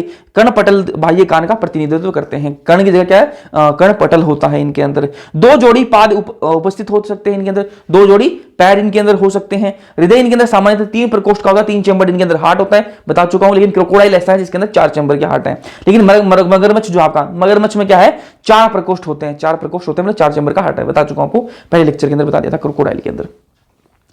ऋषभ असमतापी होता है। असमतापी मतलब क्या है कि अपना टेम्परेचर मेंटेन नहीं कर सकते भाई, ठीक है। और निषेचन इनमें कैसा होता है, आंतरिक होता है, सभी अंडज अंडे देते हैं। परिवर्तन इनमें प्रत्यक्ष होता है। उदाहरण के लिए बात करें तो किलोन टर्टल, ठीक है। टोस्ट्यूडो, ये एग्जांपल आपको याद रखने, टेस्ट्यूडो टोटोइज, ठीक है, ये भी टोटोइज, ठीक है। केमिलोन, ये वृक्ष की छिपकली होती है, ठीक है, आपकी जो रंग बदलती है, ठीक है। केलोटस, बगीचे की छिपकली है, ठीक है। अब जितने में आ जाएंगे तो आपका नाम याद रख जाएंगे, छिपकली वगैरह, एलिगेटर, ये सारे क्या है, ये आपके सिर्फ शब्द के अंदर आएंगे तो समझ सकते हैं। तो इनको तो आपको एक बार रीडिंग मार लेना, ज़्यादा इनकी ट्रिक मत बनाने की कोशिश मत करना, याद ही रखने की कोशिश करना। एलिगेटर, एलिगेटर, क्रोकोडाइलस आप सभी जान जाओगे, घड़ियाल, ठीक है। हेमीडेक्टाइलस, घरेलू छिपकली, अब घरेलू छिपकली हेमीडेक्टाइलस, ये तो आपको याद रखने पड़ेंगे। जहरीले सर्प, जैसे नाजा नाजा हो गया आपको, कोबरा, ठीक है। तो कोबरा तो ये देखो, ये कोबरा, ठीक है, फोटोमीटर लग रहा है मेरे को, ठीक है। बेंगरस, क्रेत, ठीक है, वाइपर हो गया, ये सारे सांप है ना, ठीक है। तो ये सारे क्या है, रेपेली एग्जांपल, आपको एक बार ध्यान से देख लेना यार, है ना, याद रख लेना इनको, एग्जाम में क्वेश्चन एग्जांपल से आते हैं भाई, ठीक है। अगला अपना जो वर्ग है वो क्या है आपका, पक्षी वाला, एव्स की बात करेंगे ना। तो इनके अंदर पंख होते हैं, चोंच होती है, तो अपने को पता ये बात है ना। अग्रपाद जो थे, इनके जो हाथ जो थे, इनके जो अग्रपाद जो थे, आगे वाले जो पैर थे, वो किसमें रूपांतरित हो गए, वो पंख बन गए जी, ठीक है। इनके चार पैर होते थे, लेकिन जो आगे वाले जो पैर थे वो किसमें रूपांतरित हो गए, वो पंख बन गए, ठीक है। तो इनके अंदर जो अग्रपाद थे वो रूपांतरित होकर क्या है, पंख बनाते हैं, ठीक है। पश्चपाद जो इनके पीछे वाले जो पैर हैं उनमें सल्क होती है जो रूपांतरित हो गई और किसमें चलने में मदद करती है और पेड़ की जो डालियां उनको पकड़ने में मदद करती है ना, चलने में, तैरने में तथा पेड़ों की शाखाओं को पकड़ने में। पक्षियों को पकड़ना पड़ेगी, ठीक है। और कुछ पक्षी आपको तैरते हुए देखते हो पानी में, ठीक है। तो वो क्या है, जो पीछे वाले पैर हैं पश्चपाद जो वो मदद करते हैं इसमें ना। त्वचा इनकी कैसी होती है, शुष्क होती है ना, सूखी सूखी त्वचा होती है इनकी और ग्रंथि रहित होती है ना, ग्रंथि लिख दिया मैंने, ग्रंथि रहित होते हैं ना। इनमें कोई ग्रंथि नहीं पाई जाती। इनकी तो त्वचा होती है वो शुष्क होती है, बिल्कुल सूखी होती है और ग्रंथि रहित होती है, कोई ग्रंथि नहीं होती। लेकिन इनकी जो पूंछ होती है ना, वहां पर एक ग्रंथि है, पूंछ में एक तेल ग्रंथि पाई जाती है, आपको ध्यान में रखना है। इनकी त्वचा कैसी होती है, शुष्क होती है और कोई ग्रंथि नहीं होती, लेकिन इनकी पूंछ में एक ग्रंथि होती है, जिसको तेल ग्रंथि कहते हैं। इनका जो अंतःकंकाल है वो कैसे बना हुआ था, लंबी लंबी हड्डियों से बना हुआ है, लंबी अस्थियों से बना हुआ। और लंबी अस्थि कैसी है, खोखली है जी। अब इनको उड़ना है तो खोखली अस्थि रखनी पड़ेगी भाई। भारी भरकम अस्थि रख ली तो उड़ नहीं पाएंगी, वजन ज्यादा हो जाएगा। तो खोखली अस्थि से इनका बना हुआ है तथा वायुकोश युक्त होती हैं। उनके अंदर, उस हड्डियों के अंदर क्या भरा हुआ, खोखली तो ही, और उनके अंदर वायु भरा हुआ है, वायुकोश उनके अंदर होता है, ठीक है। जैसे एरोप्लेन है, एरोप्लेन को आप बहुत भारी भरकम किसी मेटल से बना दोगे, ठीक है, कोई भारी भरकम धातु से बना दोगे तो उड़ पाएगी, नहीं उड़ पाएगी, इसलिए उनको थोड़ा हल्के धातु से बनाना पड़ता है। वैसे ही यहाँ पर हड्डियां जो है वो खोखली हैं जी, ठीक है, उनका वायुकोश, ठीक है, इसलिए क्या करना पड़ेगा, वो उड़ पाएंगे ना, वरना हड्डियां अगर भारी होंगी तो उड़ नहीं पाएंगी बेचारी। चलो, इनका जो पाचन पथ है, उसमें क्रोप तथा पोषणी होती है ना, क्रोप होती है और पोषणी होती है, ठीक है। इनके अंदर क्रोप, इनके जो आहार नाल है पक्षियों की, उसके अंदर एक भाग होता है क्रोप का, ठीक है। क्रोप किसको कहते हैं, इनका पेट मान लो, ठीक है। और एक होता है इनके अंदर पोषणी, जिसको गिजार्ड कहते हैं, ठीक है। तो दो भाग होते हैं इनके अंदर, ठीक है, पाचन पथ के अंदर। वो ये समतापी होते हैं। अब यहां पर ध्यान से सुनो, असमतापी नहीं है, समतापी है, मतलब ये अपना टेम्परेचर मेंटेन कर सकती हैं जी, मेंटेन कर सकते हैं। बाहर अगर 0 डिग्री आ गया तो ये भी अपना टेम्परेचर मेंटेन कर लेंगी, और बाहर अगर 40 डिग्री होगा तो भी अपना टेम्परेचर थोड़ा मेंटेन कर लेती हैं। सब्शन इनके अंदर फुफ्फुस द्वारा होता है, लंग्स द्वारा इनके अंदर सब्शन होता है। आ जाओ जी, चार्ट करते हैं। एब्स का मुख्य लक्षण शरीर के ऊपर पंख की उपस्थिति होना, उड़ने की क्षमता, ठीक है, उड़ने की क्षमता प्रदान करता है। ओस्ट्रिच शुतुरमुर्ग जो है वो पक्षी उड़ता नहीं है, पक्षी होता है लेकिन उड़ता नहीं, उसमें पंख तो होते हैं। इनमें चोंच पाई जाती है, बिल्कुल पाई जाती है, मैंने देखी है पक्षी। अगर पाद रूपांतरित होकर पंख बनाते हैं। पश्चपाद सामान्यतः शल्क होते हैं जो रूपांतरित होकर चलने में, तैरने में, पेड़ों की शाखाओं को पकड़ने में सहायता करते हैं। त्वचा शुष्क होती है, पूंछ में तेल ग्रंथि को छोड़कर कोई त्वचा ग्रंथि नहीं पाई जाती। अंतःकंकाल की लंबी अस्थियां खोखली होती हैं तथा वायुकोश युक्त होती हैं। इनके पाचन पथ में सहायक संरचना क्रोप और पोषणी होती है। हृदय पूर्ण 4 प्रकोष्ठ से बना हुआ होता है, बता दें मैंने, 4 चैम्बर का हार्ट होता है पक्षियों के अंदर। यह समतापी होती हैं, होम्योथर्म्स होती हैं। समतापी का मतलब होता है कि टेम्परेचर अपना मेंटेन कर लेंगी, अर्थात इनके शरीर का तापमान नियत बना रहता है, और इनके शरीर का जो ताप है वो क्या है, नियत बना रहेगा, सेम टू सेम रहेगा ना। श्वसन फुफ्फुस के द्वारा होता है, वायु कोश फुफ्फुस से जुड़कर सहायक श्वसन अंग का निर्माण करते हैं। एग्जांपल आपको याद रखना है, कोरवस कोवा को कहते हैं, एग्जांपल आपको ऐसे ही याद रखने हैं ना, ट्रिक विक मत लग जाना। कोलंबो कपोत, ठीक है। सिटुकुला तोता, एग्जाम में आए हुए हैं सारे।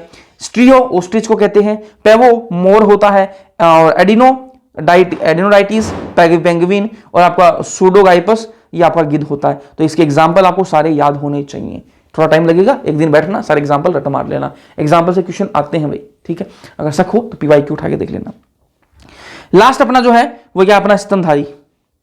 जो ममल्स में आते हैं, स्तन ग्रंथि होती है इनमें, अपन पता है स्तन ममल्स के बारे में तो अपन सब जानते हैं ना, स्तन ग्रंथि होती है इनमें, ठीक है।